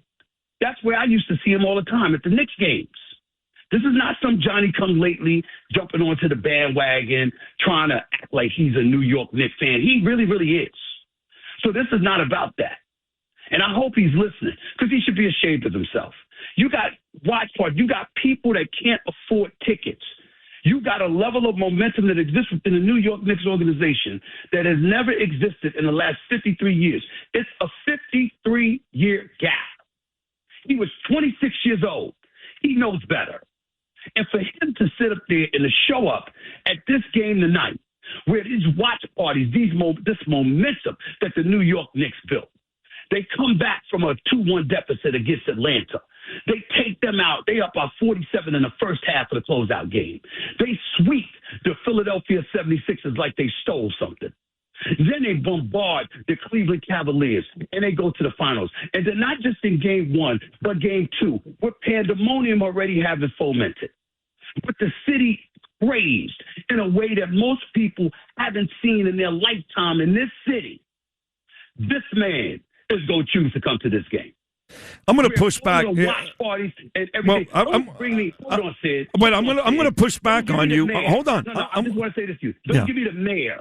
Yeah. The man ain't causing no traffic jam. No, he's not. Nobody's worried about Mamdani. No. He's not impacting watch parties. He's not threatening to ruin all the momentum that the New York Knicks fan base has built over the last several weeks. And that's why I bring up 26 years old. When a toddler that don't know better. He was here when Willis Reed came out of the tunnel. He was here when Walt Clyde Frazier dropped 37 in Game 7. He was here when the New York Knicks sent Jerry West home. He knows better. He has no business doing this. This is wrong on so many levels to New Yorkers everywhere. He should be ashamed of himself. He really should. I'm going to push back on the watch party thing. I disagree. I love you like a brother. I think you're amazing, but he should be here. He's a Knick fan, tough. If you've got to sit outside an extra 2 hours, Steve, you're not getting any sympathy from me. Tough. You're an NBA Finals game. Problem, I don't care. Kid. I don't care. That's your problem. And you know what the crime is with you? Yeah. I'm talking to you now. You know what the crime is with you? You did radio in New York. You're still doing it. New Yorkers know you everywhere. You know what this like. You know what this city has been deprived of. You know it. You know it better than most.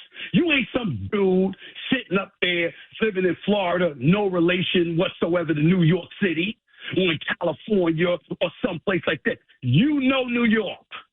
You've been here. You understand what this is.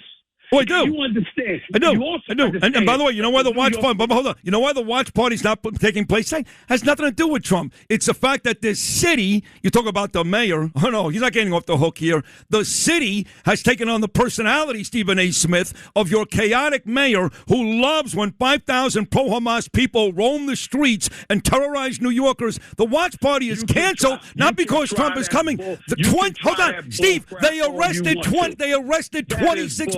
They arrested Steve. That has nothing. No, it is not bull. Hold on a second. They arrested 26 people outside the Garden on Friday night, and Trump wasn't here. Now what? Okay. That's why the watch party's canceled, because New Yorkers can't control themselves because the mayor's an asshole. That is not true. Let me tell you something right now. Believe it or not, 26 people in the grand scheme of things ain't nothing. That's number one. Number two, let me throw some numbers at you. Since you want to get political for a second with your slick self, you understand, deviating and evading the subject at hand because you're trying to protect your boy. Let me tell you something right now. Do you know that the city of New York, you know what I'm saying? Because we all know how petty Trump is. And we all know he's probably sitting back and going like this, hey, they didn't vote for me. They didn't vote for me. 43.3% of New Yorkers voted for Trump in the last election. 3,578,899 votes. 43.3% voted for him. That was a significant improvement over 2020, where he only got 37.7% of the vote to Biden's 60. He achieved one of the largest Republican swings in the nation, courtesy of New York. And he watched these games. He sees those kids out there that can't afford to get in the Garden. He sees those watch parties. He realizes the impact that this is having on the city, and he's going to show up. This is wrong, and you know it. Give me some Palestinians and Mamdani and politics. Talking basketball, talking sports. Sid, you ain't no young spring chicken no more. You old enough. You were born before 1973. You know better. You know better. He's got Mar-a-Lago. He's got the White House. He's got Westminster in Jersey. He's got a whole host of places. You don't have to be in New York. You're the president. You're the president. This is a once-in-a-lifetime. Did you see Oklahoma City play? Did you know your basketball said? Did you see San Antonio play? You think Wemby's going someplace? You think San Antonio's not going to be here next year? You think OKC's not going to be here next year? How about if Houston gets a point guard? What about them? How's that? Is Jokic and Denver and Jamal Murray going to disappear? How about Boston? Jason Tatum's going to be healthy next year. He'll be back. You understand? You know, Cleveland Cavaliers might come. Detroit's going to be better than they were because they're going to upgrade. This is probably the lone shot the New York Knicks have of winning the championship for the next 20 years. And I'm here to tell you something right now on your damn show. And I'm going to tell you this right now, Sid Rosenberg. The New York Knicks went on the road in San Antonio and won games 1 and 2. They have an opportunity to close out the championship at the Garden and win their first title in 53 years. If they lose tonight, No. It's all You can't. I'm begging you to stop. I'm telling you that right now. I'm saying right now. Because let me tell you something. I'm going to tell you something. You're going to blame Trump if the Knicks lose tonight? Absolutely. And I'm going to tell you why. Right now, just so you understand. You've been to the Garden. See, I'm talking to Sid Rosenberg. You could try that nonsense with your other guests all you want to. I know your history. Yeah. It's in sports. Yep. Let me tell you something, Sid Rosenberg. You know that rolling into the Garden is different. It's unlike any place else. I don't know what it is. Walking into the Garden is different. True. Everybody can't handle it. You got Knicks players that can't handle the Garden. Historically, let alone the visitors. You know what it means. And I'm telling you right now, when they walk into the Garden, what are we saying about San Antonio? They're young. They're inexperienced. They're very, very talented. They can really play. But they're young. They don't know any better. They have no idea what they are walking into. It is different. It's not just about the Knicks coming for them. It's the city. They can't leave their hotel room and go for a walk in Central Park. They can't go out to dinner. They can't. They gotta get pseudonyms and disguises and all of this other stuff to make sure people don't know who they are because of room service. They got to deal with a whole bunch of stuff. They can't bring their family here. It's not safe. This is madness in New York City. It's that intimidating that you're expecting their youth to work against them. All the momentum is flowing in the New York Knicks direction. If this doesn't work out tonight, Trump ruins it. Well, if they win, you can give Trump the credit. But if they win, you can give Trump the credit. Listen, if they win, I'll say, okay, he didn't have the effect that I expected him to have. And let me just say this, and let me say this, Steve. It's not that you should be ashamed of yourself. No, hold on. It's not that. No, hold on. Who should be ashamed of themselves? It's not me. I didn't. Sid Rosenberg is not the guy that won. Hold on. Sid Rosenberg is not the guy who invited Trump, wants Trump to be here. You're not going to like this, Stephen A. Smith. The two guys that wanted Trump here, that made sure he was invited, are Jalen Brunson and Kat. What are you going to tell them?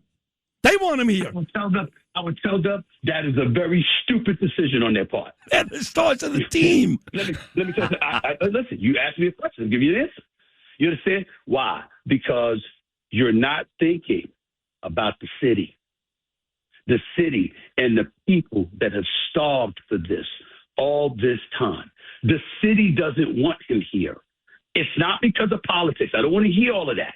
It's because of the confusion and the congestion and the mayhem his presence is going to cause, as would be the case for any president, because that's what comes with the presidency. Security, Secret Service detail, NYPD, and all of this other stuff. Look, man, it's a lot. So much so that it's going to deprive New Yorkers, many New Yorkers, of the experience of a lifetime that, by the way, they may never get again because it's the Knicks we're talking about. Fair. You don't do this. Okay. You don't do this. It's wrong. Okay, so tomorrow morning, when I'm watching SportsCenter and I see a picture of Stephen A. Smith shaking Donald Trump's hand, what are you going to say then? Excuse me. Let me tell you something. Listen, first of all, let me be very, very clear. Yeah. I'm a grown-ass man. Yeah. And I would never disrespect any president by refusing to shake their hand if they wanted to shake my hand. Right. I certainly won't look for him to shake his hand. Yes, you are. You're going right up to that box. You're texting Dolan right after this conversation. I promise you. No. I don't do that. I promise you I wouldn't do that. I wouldn't do that because I'm dead serious. I'm not joking. I think that he is in the wake that he has no business at this game tonight. And it has absolutely nothing to do with politics. If somebody said to me they don't like his politics, I say, shut the hell up. Grow up, okay? 77 million people voted for him. Get the hell over it. That's not what this is about. This is about a once-in-a-lifetime experience for New Yorkers who have waited 53 years for this moment. He's one of them. He's a New Yorker, a New York Knicks fan who was 26 years old when the Knicks last won the championship. What the hell are you doing showing up to this game? You have no business doing that. It's selfish. It's thoughtless. The New York Knicks fans. He has no business at this game because he is the president. I'd say the same thing if it were Barack Obama. I'd say the same thing if it was Bill Clinton, George W. Damn it, if it was back in the day and if it was a 53-year drought and it was Ronald Reagan, I'd be like, what are you doing here? Why would you come? Why would you do this? You have no business doing this. It's wrong. And it's every place is not New York. Some other places got space. You know, it's not as congested and stuff like that. It's Midtown Manhattan. It's Madison Square Garden, man. You can't do this to people, to New Yorkers like this. It's wrong on so many levels. It's thoughtless. It's selfish. It's wrong. I just got a text. My next guest is the famed defense attorney, my dear friend of 48 years. He's listening. He's loving every second of this. Joseph Tacopina. He said Stephen A. is right. I will say this. I can't even get upset with you. I really can't, because I know where this comes from, is that you're probably the biggest Knicks fan. You are. You're the biggest Knicks fan I know. This is all. Not more than Spike Lee. Not more than all right, Spike. so you're second to Spike, but this is genuine love for the team and the organization, genuine excitement and enthusiasm. I can't even get mad at you because I love Trump. I want him here. I disagree, but I can't get mad at you because I know what's coming from your heart. You really want the Knicks to win, and you're worried about anything that may mess with it. Anything. Right. Anything. He's disrupting the momentum of the New York Knicks. It's wrong. I'm telling you right now, they better not lose this game. They better not lose this game. Let me tell you something right now. If they lose this game, you're going to say it's on him. Oh, God. It's on him. All right. Fair enough. That right now. Are they going to lose, though? Are they going to lose? Are they going to lose? I'm not going to bet on them losing. You know, they got to this point. They're 2 up. They're going against a very talented but an inexperienced team. They should win this game. But if anything goes wrong, you understand? I'm pointing the finger at him. And for him to rob, I mean, come on, man. New Yorkers, you know what? The biggest Republican swing in like forever in the election. No, he didn't win the state, but he got over 43% of the vote. Over 3.5 million New Yorkers voted for him. A lot of them with those young kids out there that can't afford to go into the damn game. And they were having a blast and didn't give a damn because they had the watch parties outside all over the city. And this man done ruined that. They got to cancel some of these watch parties and stuff like that. Just one. It's behind one to We show still up. have 3. Come on, man. We still have 3 watch parties. We got 3. We got Bryant Park. We got Brooklyn Bowl. We got Woolman Rink. We got 3. You can say that. Again, Sid, you hurt yourself. You hurt yourself. Don't try that with me because I told you before. You know New York. You can't slide that with me. You know New York. Yeah. So you know that doesn't cut it. The momentum, the experience, the intimidation, and everything that comes with it. Mm-hmm. You have it. So what do you think Trump is? Is Trump doing a worse job by going to this Knicks game tonight, or what he's been doing in Iran? Which one is worse for you? I'm not going to compare the two. I'm on the Knicks right now. I'm focused. You're not getting me to that point. What I'm going to say to you is this. Yeah. It's selfish. And knowing him, he's somewhere telling somebody like yourself, Hannity and others, hey, they didn't vote for me. Oh, what do I care? I'm not running for re-election. See, that's that narcissism and that's that selfishness. That's what I'm talking about. You're the president of the United States. You're the president for all Americans, even those that can't stand it. You're the president for everybody. Stop being so damn selfish. It's wrong. I'm not playing. It's wrong. He's robbing thousands and thousands and thousands of New Yorkers, most of them youth, because you ain't seeing those senior citizens out at these watch parties that love the Knicks and have had this once-in-a-lifetime experience, and here he comes ruining it. Because even if he shows up, you still deprive them of the joy that they were experiencing by being outside the Garden and in other places around New York City, and in these watch parties. F these kids. Why? Because you want to sit. Because you want to be in the arena. Listen, Steve, I got to tell you, I got no sympathy. But you think those kids are watching the Knicks and Trailblazers in November, like I am, or the Knicks and the Grizzlies in December? They're a bunch of junked up, drugged out, alcoholic, drunk kids wearing some stupid jersey they just bought last week. They're not real Knicks fans. They're not like you and I. They're a joke. This whole town. By the way, there are more Johnny-come-lately Knicks fans all of a sudden. 12-year-olds. Respectfully, Sid, because you know I respect you. Grow up, man. Stop that. Stop that. No, I'm being serious. These kids are not watching the Knicks in November, Steve. You can talk to your darn blue. Oh, I'm telling you it's a fact. Yes, I am. It's a fact. I'm saying it. I'll hang up if you want me to. You can't do that. I'm doing it. Don't generalize. I'm doing it. I'm doing it. These young, punky, drunk kids, they're not watching the damn games in November like you are. They're not watching the games. Your guy is wrong. Damn, if he passed gas, you going to call it perfume? What you going to do next? He can't be right about everything. Well, not everything. Well. Damn, Sid. Yeah. You got kids out here that never going to have it. When the Knicks going to win again? Screw the kids. Hate You them. know that? Huh? What's that? It's going to be one. It's going to be. There's a whole bunch of God-fearing, decent, law-abiding citizens that's wearing Knicks jerseys that's out at these watch parties. Some. You can't do that, man. You can't any more than I would tell liberals. They can't do that when it comes to people on the right. You can't do that when it goes to look. You're a grown-ass man. The man is wrong. He's wrong. He's wrong for being there. You got no business being at this game. Okay. Well, no president should be at a game. Listen, you're making a fair argument. I love you to pieces. It's going to be 110-90 Knicks anyway. They're going to be up 3-0, and you just made yourself crazy for the last 3 days for no reason because it ain't going to matter. And thousands of people are going to miss out because he won't show up. I don't care. I don't care about them. I really don't. See, that's the problem. Yeah. That's the problem. I don't care. They're not here all year. You say you don't care. No. Remember this. He's not going to be in office forever. He's not? And then people are going to hold on to how little you cared about so many things just because you want him to be right. It's not right, Sid. It's not right. It's selfish. Stephen A., I love you for not saying so. No, I love you. You said it, and you made a very, very good argument. I disagree, but it was great radio, and I love your enthusiasm, and I actually think you're a bigger Knick fan than Spike Lee. Either way, enjoy the game tonight, and hopefully we're up 3-0, and all this is moot. If not, you and I will have an interesting conversation tomorrow. Goodbye, Sid. Steve, great job, buddy, great. I love that guy. I love him. He's a real Knick fan. He really cares. That's the bottom line here. He really cares. So, but I don't care about these kids, these half-drunk morons who they're out there, the delinquents. That's what they are. They bought themselves a $40 jersey, and they're all junked up. And they never had any. They never seen anything. They know nothing like about this team. It's nonsense. They're like 12 years old. They were standing on top of ambulances. I know. You look at these faces. They're like 12. What do they know about?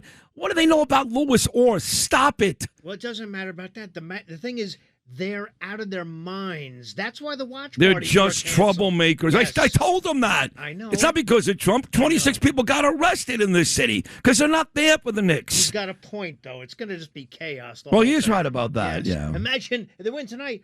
Wednesday, there's going to be cars turned over. Guaranteed it's going to be absolutely. Well, I think we're going in that direction anyway. Yeah, I know. We are going to be L.A. and Detroit. And it has nothing to do with President Trump. It's the chaotic city that has taken on the personality of our jihad mayor. If you saw That's the what posts, it is. You're right. If you saw the posts, man, they're absolutely deranged what they're doing. I know. I mean, and they were doing it 2 rounds ago. Yeah. They were hanging off traffic lights and stuff. It's all right to party in the streets, but people are going to get hurt. They're going to hurt somebody. They already punched a cop. That's right. It's not true. No, didn't they punch a cop Yeah, tonight? a cop was punched. That's right. I mean, you can't. How could you do that and say you're celebrating a Knicks win? How does that? How do those things jive with each other? They don't. You These punch a kids cop. are not Knick fans. No. Trust me. They smoked a joint. They bought a jersey for $40 and are hanging out in the city.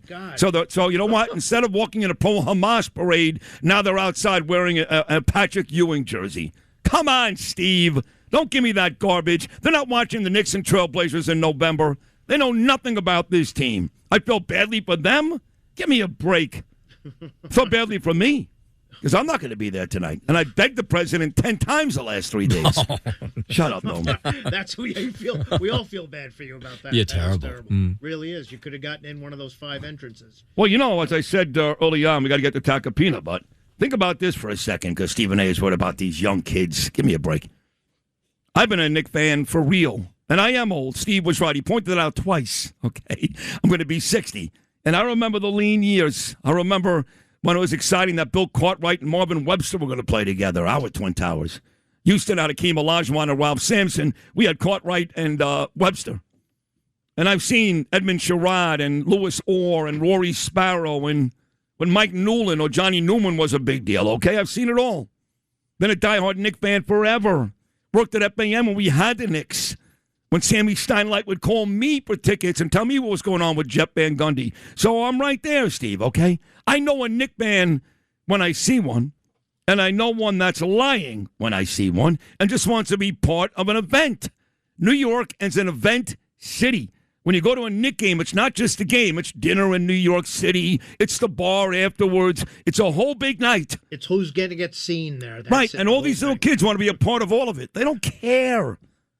They don't care. No, I do. Yeah, you're right. So if a watch party gets canceled, so what? There's 3 of them still going on, Steve. Bryant Park, right by the Garden, watch party. Woolman Rink, not far from the Garden, watch party. There's one more, Brooklyn Bowl, watch party. So we still have 3 watch parties, so they canceled 1 outside the Garden because 26 morons got arrested. Because the mayor thinks we're playing a basketball game tonight at a stadium. That's what a moron he is, a stadium. No, we play basketball in arenas, Jihad boy. Arenas, not stadiums, dickface. And your douchey governor friend who thinks he won a championship in 1993. They're not Knicks fans. Trump is. So you know what? You got to deal with traffic. Tough. I'm going to feel badly for Stephen A. He's got to wait an extra 2 hours to get inside to one of the greatest events in New York City history. I should be so unlucky that I got to stand there for 4 hours. What are you, nuts? I'm worried about a bunch of punk kids about to get arrested, missing a watch party? What are you, crazy? Seriously. I'm the crazy one? Trump's been a Knicks fan for 60 years. He should be there before Mamdani and the rest of these losers. And I'm worried about a bunch of snot-nosed kids who don't know dick about basketball, who now have to go to Woolman Rink instead of stand outside MSG. What are you, nuts? Back after this. Sid and Friends in the morning on the Red Apple Podcast Network. Shout out to my buddy Marty Feeney and all the folks at Adrian's. Had another beautiful dinner there on Friday night, and Marty stopped in, and former great cop. And, of course, the place is named after his late daughter, Adrian, who died tragically. And it is a great restaurant. It's beautiful, right on the water. And they've got live entertainment. We've seen 2 really good acts already. You got to get Ava to play there, Lou. I know she played at the Wharf or the Bungalow Bar. Which one? The Wharf she played at, right? Yes.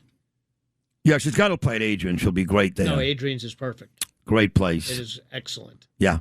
What is the name of that area again? Not Breezy. Broad Channel. Broad Channel. Thank you. I always get confused. So shout out to those guys. And Rabbi Eli listening. He's a great guy. He's always at Zev Brenner's Shabbos dinner, really Adina's. And he's a local rabbi. He's been asking me to speak at his shul for a long time. I haven't gotten there yet, but I will. A whole bunch of people are chiming in on Stephen A. Smith, and they're killing him, obviously, because it's my phone. On Stephen A. Smith's phone, they're going, yeah, you're right. My phone, they're killing him. Joe Tacopina texted me twice during the conversation. We'll do Tac twice this week, today and Friday, because he missed him last week. That's how good he is. Tacopina at one point said, Steve's right. Then he said, well, now you're right. So which one was it, Tacopina? Was Steve right or was I right? Steve's right about the whole chaos that's going to occur tonight because President Trump's coming. I mean, he's right about that. Look, that's a fact, right? And look, I think there would be chaos without him anyway. But okay, fine. It'll be no, exaggerated. Right. I've traveled with him. Different type of chaos is going to occur tonight. Fine. Okay, so fine. That's all he was saying, and I agree with that. And no, look, that's not all he was saying. He said the Knicks lose. It's Trump's fault. That's crazy talk, right? That's just an insanity. Okay, so forget that. But I'm just saying, look, the people who have suffered through the bad years, bought tickets when the Knicks were awful, kept the Garden alive for decades, right? And are now being completely locked out of these games. They're locked out during the regular season anyway, and those are not the people I see standing outside at these watch parties. I agree with you on that. That I agree with you on. Those idiots out there who are making, mockeries of the, having, these parties. They're all drunk and they're acting like clowns. But they couldn't tell you 3 players on the Knicks. Right. Okay? I agree with you. Those are the guys who just do it just to be there because it's a scene's the party. When I drive around, look, I have a Knicks hat, right? I would never wear my Knicks hat now because I'm not the biggest Knicks fan in the world. I like the Knicks because I love New York. I'm more of a Ranger fan, obviously. I'm not a big NBA fan, Sid, for a lot of the reasons we've discussed in the past. Right. The prima donna issues. They're all like, they think they're politically so important. Like, hockey players just play. Different story, NBA. But that being said, the Knicks are New York. New York City is in my blood. I love New York like you love New York. We are New York. And honestly, this is so important. We haven't won since 1973, for God's sakes. So this is so important to the city. So I want the Knicks to win badly, but I won't wear my Knicks hat this week because I look like one of those idiots who just bought a Knicks hat. And you see, when I'm driving down the city, wait a second. But if you walk into, if you've got like a really, I'm serious about this. And you never lose cases anyway. You are the Sandy Koufax of lawyers. You're like 102. But if you walk into a courtroom and it's a huge case this week, and you're wearing a Knick hat, you're going to tell me the judge is not going to side with you right away? But it'll look like I'm playing to the sort of sympathies or to the passions. Right. And that's what you don't ever want to do as a communicator. As a trial lawyer, that's the last thing you want to do. Right. So honestly, I just think that look, the people who sat through these 17-win seasons, they're the ones who should be celebrated right now. Okay? Not the people who you see when they have the hat, they still have the sticker on the hat, like they just bought it lids last week. Well, sometimes I'll be in like 6th Avenue, I'll roll my window down and go, hey, nice hat. Did you just get it last week? Yeah. I'm like, I lose my mind. Well, I got a listener. His name is Ralph Napolitano, and he's a chiropractor, but him and his brother Tony Joseph, they own Ann and Tony's, a nice little Italian restaurant on Arthur Avenue in the Bronx, and he said that a lot of these kids, they smoke a joint, they have a drink, they beat up a Jewish kid, steal their jersey, and then show up at Madison Square Garden. That's funny. Look, I mean, it's ridiculous. And I just hate, like, everyone has to be part of whatever is in that moment, right? Yeah. And those are the phonies. Like, honestly, I'm happy the Knicks are there. I'm rooting for them. New York. I'm not going to pretend today all of a sudden I'm the greatest Knicks fan of all time. I used to go to the Garden when Walt Frazier played and Dave DeBusschere. My dad used to take me. It was great. I loved it, but I'm not the biggest Knicks fan in the world. I want the Knicks to win. But, you know what's cool? The thing I love about this Knicks team is the guys like Brunson and Towns and Josh Hart. These are, like, Jalen Brunson left millions and millions of dollars on the table to stay with the Knicks. Give me one other player in the NBA who does that today. Zero. And it's like Josh Hart understands something about he was the one who made some comments about the ticket pricing and you know how it's sort of forcing the real Knicks fans away from this, and he felt bad about that. And it's true. Look, if someone's willing to pay $10,000 or even $100,000 for a seat, that's what the ticket's worth, I guess, right? Period. End of story. But John Hart, and this is what makes him a great Knick and makes this Knicks team special. John Hart understands something the market doesn't value of a Knicks fan isn't measured by what he can pay for a ticket, right? And that's all he was saying. And I agree with John Hart's comment. No, Josh is right about that. You're right. But the truth is it's not exclusive to NBA games. I'm sorry. People can't afford to go to a Super Bowl. They can't. And they're big-time fans. You know, they're sitting out there in Green Bay when it's 30 below zero in December, but they're not going to Miami. Bottom line, that's the way sports is. That's it. This may be the most expensive. Well, yeah, this is it. I mean, this is it, right? Yeah, this is it. I got invited tonight, Sid, to sit courtside, okay? I got invited by my client, who's one of those celebrity guys, Fat Joe. You know Fat Joe. Yes, I do. Great guy. Yeah. Great guy. True, like he's like a Spike Lee type. Ben he's Stiller. there all the time. Yep. Right, always there. Look, he invited me to go to the Knicks game to sit courtside. I'm like, I said no, thank you. And I said no, thank you, not because I don't want to be there. Of course, I want to be there. That'd be a cool thing. But I would feel like such a loser, such an idiot, such a hypocrite by going tonight. I haven't been to a Knicks game all year. I'm going to go tonight. Sit courtside with Fat Joe and all these other celebrities. Good for you. And good be for there. You. Yeah. And be there and be like, look at me. Yeah. I'm not that kind of a Knicks fan. I don't deserve that. Let somebody else who really wants to be there should be there. I'll go next year like me. when they're playing, I don't know, with the some other damn team, the Nets. Charlotte Hornets. Why don't you give Fat Joe my number? I deserve to be there. I want to be there. And Trump has not answered one of my texts. I've texted him 5 times. He's going to be sitting there with Bruce Blakeman and Lee Zeldin. Who knows who else in that Dolan box? Aren't you friends with Jim Dolan, too? If anyone deserves to be there with him, it's you, dude. I know. He's not. I the know. New York crowd, it's you. Right. It's you. He's not even returning my text, the president. I'm so angry. Aren't you friends with Dolan, though, also? Yes, right? I know Dolan. I wouldn't say I'm friends with Dolan. I mean, I don't like to drop names like that, but I know. Of course, I know Jim. Yes. Yeah. Okay. Yes. And look, congratulations to him too, because he's been taking a beating for decades. No, he has. But you know what? It seems like, can we get both teams good at the same time? Besides '94, I mean, where the Knicks lost in the. I mean, right now the Knicks are great, but we got a guy named this clown Chris Drury who's running the Rangers. Oh my God! I mean, we went from the best team in hockey 2 seasons ago to the worst team in hockey. And it's just unreal how that could happen. It's almost impossible. And now we have a team full of, careless veterans. We have the one good thing we have, this is the off season, because we have such salary cap space here as Rangers, have such salary cap space that they can do something magnificent. There's some great free agents out there. We need to go get a Brady Tkachuk. We need to, I love that. If Connor McDavid's in play, he needs to come. Oh, Connor, really? Is he in play? He's in play, brother. He is in play because that would be game set. Oh, match. He belongs on this stage. The greatest hockey player of this generation. That's like Messier. That's like when Messier, another Edmonton order, would be the same type of thing. One more. I only got 3 minutes to go, but you're coming back on Friday. I was in Rockland County Saturday night. It was a lovely night. Mike Lawler's big Lincoln Ball event, and I spoke. I tore the place down. Lawler spoke, and Lee Zeldin spoke. Yeah, and Saturday was June 6th, and Lee Zeldin brought up Normandy and D-Day. And you, as an Army ambassador and a big-time Army guy now, spending time with folks from Germany to the Pentagon, you know a lot about this stuff and what these soldiers went through, arriving on a beach in horrible weather. Many of them throwing up in the water because they were seasick, and then getting shot because they really had no idea what to expect once they got to the shores of Normandy. Tell me your thoughts. Saturday was just D-Day. I was supposed to be there. We had Matt's wedding in Italy, and we had a celebration that followed. So I missed it this year. I will be there next year.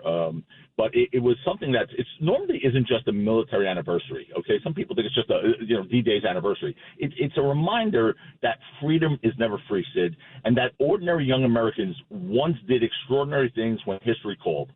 And it still to this day remains the largest amphibious invasion in military history, okay? So when you think about that, the thousands that were killed and wounded and went missing on that very first day, that's why we go there every year, okay, to honor them. Not really to celebrate that D-Day thing, but to honor these people. That's why they're still called to this day in our military. That generation is still called the greatest generation of warfighters for a reason. Okay, they weren't superheroes. These were citizens. A lot of them were just kids, like literally 18 years old, who came from all different walks of life. They didn't ask whether the mission would be difficult. They didn't ask if they would be killed. They just asked where they were needed, and they went. And that's what's so great about our military and the leaders that we have in there, like General Donahue and General Anderson, General Pat Work. These are our real General Norrie. These are our the most incredible generational talent warfighters we have. So when you see this stuff, it's really something that is special. As a former military guy, it's something that really, it means so much to me. So Normandy really reminds us that America is capable of greatness when united around a common purpose. So remember, these young Americans who died there, and I know a lot about Normandy, they didn't just land on Omaha Beach because success was guaranteed, because it was not. They landed because freedom was worth fighting for. And 80-plus years later, that lesson remains as important as ever. So, we can all disagree on politics, Sid, all right? For a minute, we got to put that down. We can all disagree on the woke, the left, the socialist, the right, the MAGA. Normandy reminds us that moments like this are bigger than politics. Yeah. The men who stormed those beaches came from every background imaginable, yet they stood shoulder to shoulder as Americans. Well said. And that's a lesson worth remembering today, Sid. That is beautifully said, and that's why this lowlife that's running in Maine, who's a veteran himself, and I'm very, very nice to veterans. I respect them like you do. I very rarely criticize them, but this lowlife, Graham Plattner, who said that veterans deserve to die in some of these attempts, in some of these wars, that is so disgusting because, like you said, Joseph, you got to love all these kids every time they go away. Every time. Yeah, absolutely, brother. I mean, what they do, and my son's going to be one of them in a matter of months. So you really have to respect it. So when someone, I don't care if you are a former veteran, you can be a veteran and be an idiot or a moron Yes. or despicable. Yes. You know, like in all walks of life, we have good apples and bad apples, right? So when you say something that guy said, and I read it, and I was disgusted, and I tell you what, every veteran who's served, who's put their lives on the line, is also disgusted by that. So I don't care if he was a veteran. He's not a veteran. No, he's not what a veteran stands I for. agree. I mean, I can't believe I'm saying this. I'm actually rooting for Susan Collins. For me, that'd be like rooting for Mom Donnie. It's that bad. Listen, you were magnificent today. You were so good. We're going to do it again on Friday, Joseph. So have yourself a good day. Enjoy the game tonight. We'll talk later in the week. And once again, congratulations to you, Tish and Matt. Okay, buddy? Thank you so much. Okay, brother. Love you, pal. Joe Tacopina right there, the best defense attorney in the world today, and a dear friend of mine for 48 years. Take a short break. Back, Sid and Friends in the morning. Sid and Friends in the morning on the Red Apple Podcast Network. Randy Levine, Saturday morning, president of the New York Yankees. I miss you. Where are you? And I felt badly. I've been to so many games already, and That's not what he said. I swear to God. I miss you. I miss you. He actually said, I miss you. I'm like, I don't want to be a chaza, gavon. I feel bad. You need to come back. So the Yanks are on the road. They had that big 8th inning yesterday. Beat the Red Sox. But I'm going next Tuesday against the White Sox. He said, quote, I miss you, Randy Levine. Wow. Yeah. Because you were probably feeling a little bit like a schnorrer, like getting too many I free felt games. bad. It was like 4 games in 7 nights. Right. In his box, legend seats, free dinners, $6,000 worth of jerseys. I felt bad. But not that bad. I'll be going back next Tuesday. Well, he didn't feel bad either. Apparently. Yeah, no, he loves it. He loves it. I'm his favorite Yankee fan. Yeah, you got to go. Sorry, Mike.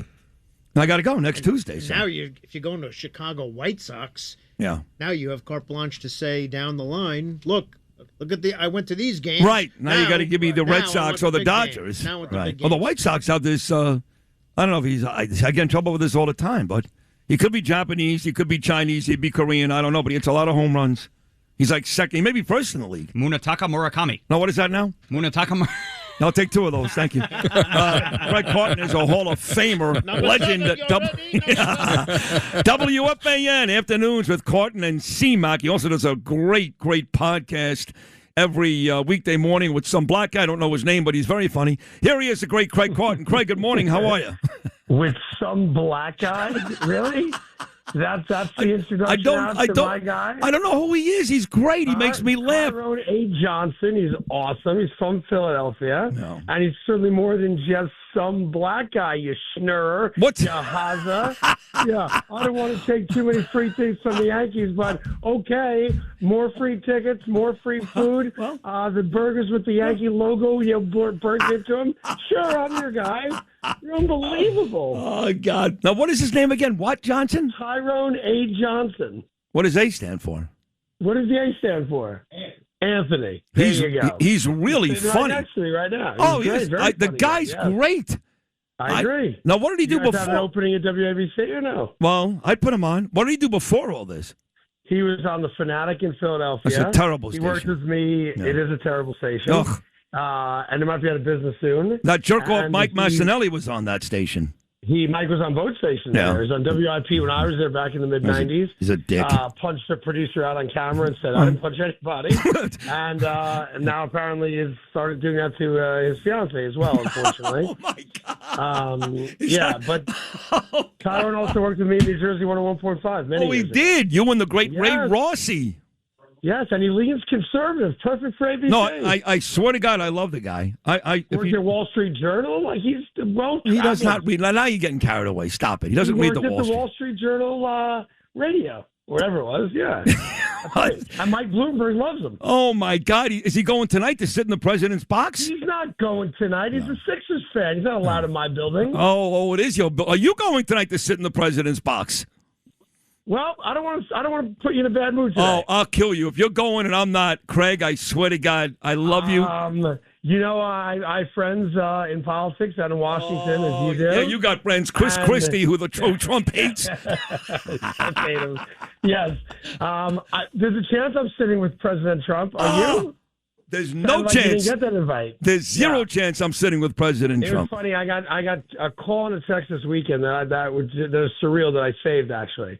Number one, I got a phone call from Randy Levine telling me he missed me. Oh, come on. So that was pretty awesome. Did you get a similar call? Is that right? And I got a text from President Trump saying, I had to choose between you and Sid. I've blown him off for 4 days, so you get to sit with me. See, Craig is a genius. He listens to the first 45 minutes, and he just capsulized everything I said at 6 o'clock this morning. You are smart. This is why you're a Hall of Famer. You know what's funny about Trump going to the game tonight and all that, everyone being all up in arms about it? Oh, Stephen A. Smith was yelling and screaming at me, telling me the Knicks are going to lose because Trump is showing up. Smith, who I adore, is also the same guy that said Jalen Brunson couldn't play basketball. So let's slow our roll on Stephen A.'s take on the Knicks and his performative fandom, if I may. Okay. That being said, Trump was at MSG in 2024 for UFC 309. He was at MSG in 2019 for UFC 244, first president to ever go to a UFC event in person. And guess what? Nobody complained about how hard it was to get into the building. And he wasn't sitting in a box. He was sitting cage side. That's true. But you would admit that the UFC, while big, is nothing compared to the Knicks in this city. I mean, no, the New York Knicks have done something you and I've dreamt about for 50 years, and it's take over New York City. June is different in New York when the Knicks are good and obviously playing for the potential of winning a championship. And I can tell you that I've obviously done sports a long time. You've done sports a long time. We're both New York born and raised. This is what we always dreamt of, and we've seen nothing like this. Nothing like this. It was like from a fan standpoint. Giants parade in 2011 was great, but it was another Giants parade. Right. Yankees parade in 2009 was great, but it was another Yankees parade. They both got about, let's just say, I don't know, 750, 1 million people came out for them, which is still awesome. But if the New York Knicks finish this off, you're going to see something the likes of which we've never seen, could never imagine, but we've dreamt of it for a long time. True. No, the Yankees drew just over 2 million, but I think you were the one who said it, and you're right. The Yankees and the Mets, they split the city. The Jets and Giants split the city, and outside of Evan Roberts and 2 or 3 Orthodox Jews, and that's about it. Nobody roots for the Brooklyn Nets in this city. They're all Knicks fans. The Nets don't exist. They're an irrelevant franchise. They were in Jersey. They are in Brooklyn. Right. New York is a Knick town. That's it. Full stop. So you were really adamant, and you were right. I gave you credit. You deserved it. They were going to sweep Cleveland. I know you were nervous down by 22. I didn't hear you, unfortunately, the day before this series started. Do you say the same thing about this series? No, I said Knicks in 5, and I had some rules which probably aren't fair for predictions. I said you were not allowed to pick the Knicks in 6 because if you pick the Knicks in 6, it's because you just didn't have the backbone to say 5. You can't pick the Spurs in 7 because that's chalk, right?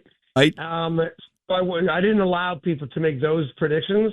So I came out and I said Knicks in 5, and it looks like it's going to be Knicks in 4. I think tonight will be the hardest win for them in the series, but if they get the win tonight, it's a sweep.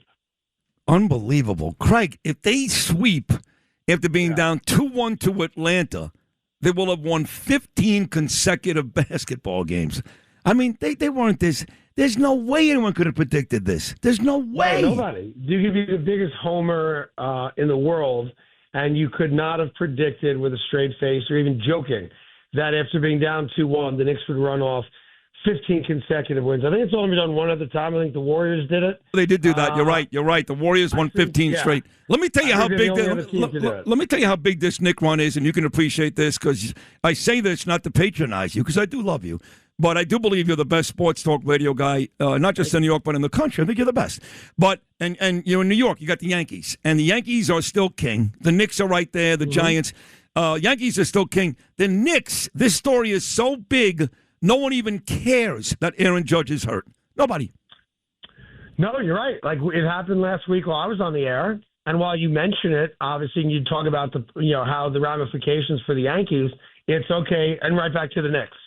I hate the hacky, lazy radio stuff. Like, who's the new king of New York? It's a stupid conversation to have. But I will tell you this: when the Knicks close this out and win, you could put Jalen Brunson as the 3rd greatest Knick of all time. I think that's a fair conversation. He goes right over you, and you put it behind Walton Willis, right? Yeah, that's right. Frazier, who for me is number 1. A lot of people think it's Willis, and that's fine. But those are the top 2 guys for sure. And then it's going to be Jalen Brunson. I think he absolutely jumps over Patrick Ewing because he's got the trophy that Ewing doesn't have. I agree with you. See, and one of the arguments that Stephen A. and I were having, they canceled the watch party outside the Garden tonight, Craig. There were still 3 big watch parties, Woolman Rink and Bryant Park and Brooklyn Bowl. So they canceled. But, and Stephen A. is talking about Trump. Listen to me, okay? We had two opportunities after NBA Finals road wins on Wednesday and Friday to act like human beings and not be L.A. and not be Detroit. And we failed. 26 people got arrested outside the Garden on Friday night. These punky kids, and I said this to Stephen, he got mad at me. He said, grow up, but I'm right. These kids, they never watch the Knicks. They're not watching the Knicks and Trailblazers in November like you and I are doing, or the Knicks and Grizzlies in December. All of a sudden, they smoke a big joint, they have a beer, they buy some jersey for $40 a day before. The sticker is still on the damn jersey and the hat, and now they're diehard Knicks fans. I'm not buying any of this. Any of it. Yeah, look, there's a group of kids that are out there for sure that are out there because it's the place to be, and there's a gathering. You're going to see the same stuff in the three places you mentioned. I think there's a decent number of legitimate Knicks fans that are out there, but jumping on top of ambulances and destroying cars and property. Come on. Because you have the ability to do so because you got 8,000 people next year is not representative of the Knicks fandom. Now, look, there's plenty of places to gather to watch it. The fact that the city denied them the permit to do it out of the alleged, concerns for the safety of the president, I'm not sure if that's the cause or reason behind it, but I also don't care that much because people will find a place to party. Yes. Like I know two of my sons, one lives in the city in Murray Hill, the other one, is home. I just graduated college. They'll be in the city tonight because that's where people want to be because it's an event, the likes of which we've never seen before. Now, obviously you tell them as a dad, be careful, look out for this and that. But wherever they're going to be, there's going to be a lot of effing people around them. That's it. Jumping up and down. That's saying, right. Bing bong. Yeah. Bing bong. Yeah. And celebrating something we've never seen before. It's awesome. My son, who loves you, Gabriel, he has a little friend. My favorite Rosenberg. Thank you. Mine too. So he has this little friend. His name is Led. They were 4 years old. They became friendly at the JCC in Boca, Craig. And they still keep in touch. Whenever we go to Florida, Gabe makes sure he sees Led. Long story short, Led is his mom and dad flew him in today so he can go into the city like you're talking about, like your two boys, and watch the game somewhere. And they don't care where it is. They just want to be a part. Yeah. And every bar's got a watch party. Every bar's got some kind of wing and beer promotion. And every business should have a TV on in the window. And in a weird way, the closest thing I can remember, I think you'd agree with me on this, the 86 Mets kind of had this juice. Because it'd be the first title since 69. In what 30 years almost, right? Right. So they had the city rallied around that team because of the personality around it. But this will dwarf that. I think we're looking at 3 million people at the parade. Agreed. Yes, there'll be some issues tonight for sure as people party, and that's you have to accept that because young people are immature and they'll be drunk and stoned and on Molly and everything else. But it doesn't take away from. Did I say Molly? Yes, I did. I've done it. I'm not going to lie about it. Me too. No shot there. I once woke up in a Vegas strip club. I was giving the girls lap dances. I wish that wasn't a true story, but it is. Yeah, the good old days. Yeah. And we're going to enjoy it, man. Yeah. Like, I don't there's going to be idiots out there. It's not going to stop me from having fun. No. We're going to enjoy this. Thanks for listening to Sid and Friends in the Morning. You can hear Sid and Friends in the Morning weekday mornings at 6. If you like the podcast, share it with your friends and listen anytime at WABCRadio.com and download the WABC Radio app. Hit that subscribe button on all major podcast platforms. Plus, follow WABC on social on Instagram, TikTok, Facebook, and X. See you next time for a new episode so you never have to wonder. What the heck is going on here? On the biggest stage in the world, FanDuel's changing the game because sometimes your player gets subbed off and your bet goes with them. Not anymore. With FanDuel Super Sub, if your player's subbed out, your bet stays in. That's right. If your player leaves the match, your bet continues on with the substitute. So you're still in it until the final whistle. Visit FanDuel.com. Get started now. Let there be goals this summer on FanDuel. 21 plus select states for Kansas in affiliation with Kansas Star Casino. 18 plus DCKY. YYWY. Gambling problem? Call 1-800-GAMBLER. 1-800-MY-RESET. 888-789-7777. Visit ccpg.org/chat. Connecticut. Visit mdgamblinghelp.org. Maryland. Visit gamblinghelplinema.org. Call 800-327-5050. Massachusetts. Call 877-8-HOPE-NY. Text HOPE-NY in New York. Call 877-770-7867. Louisiana. Visit FanDuel.com. Get started now. Let there be goals this summer on FanDuel.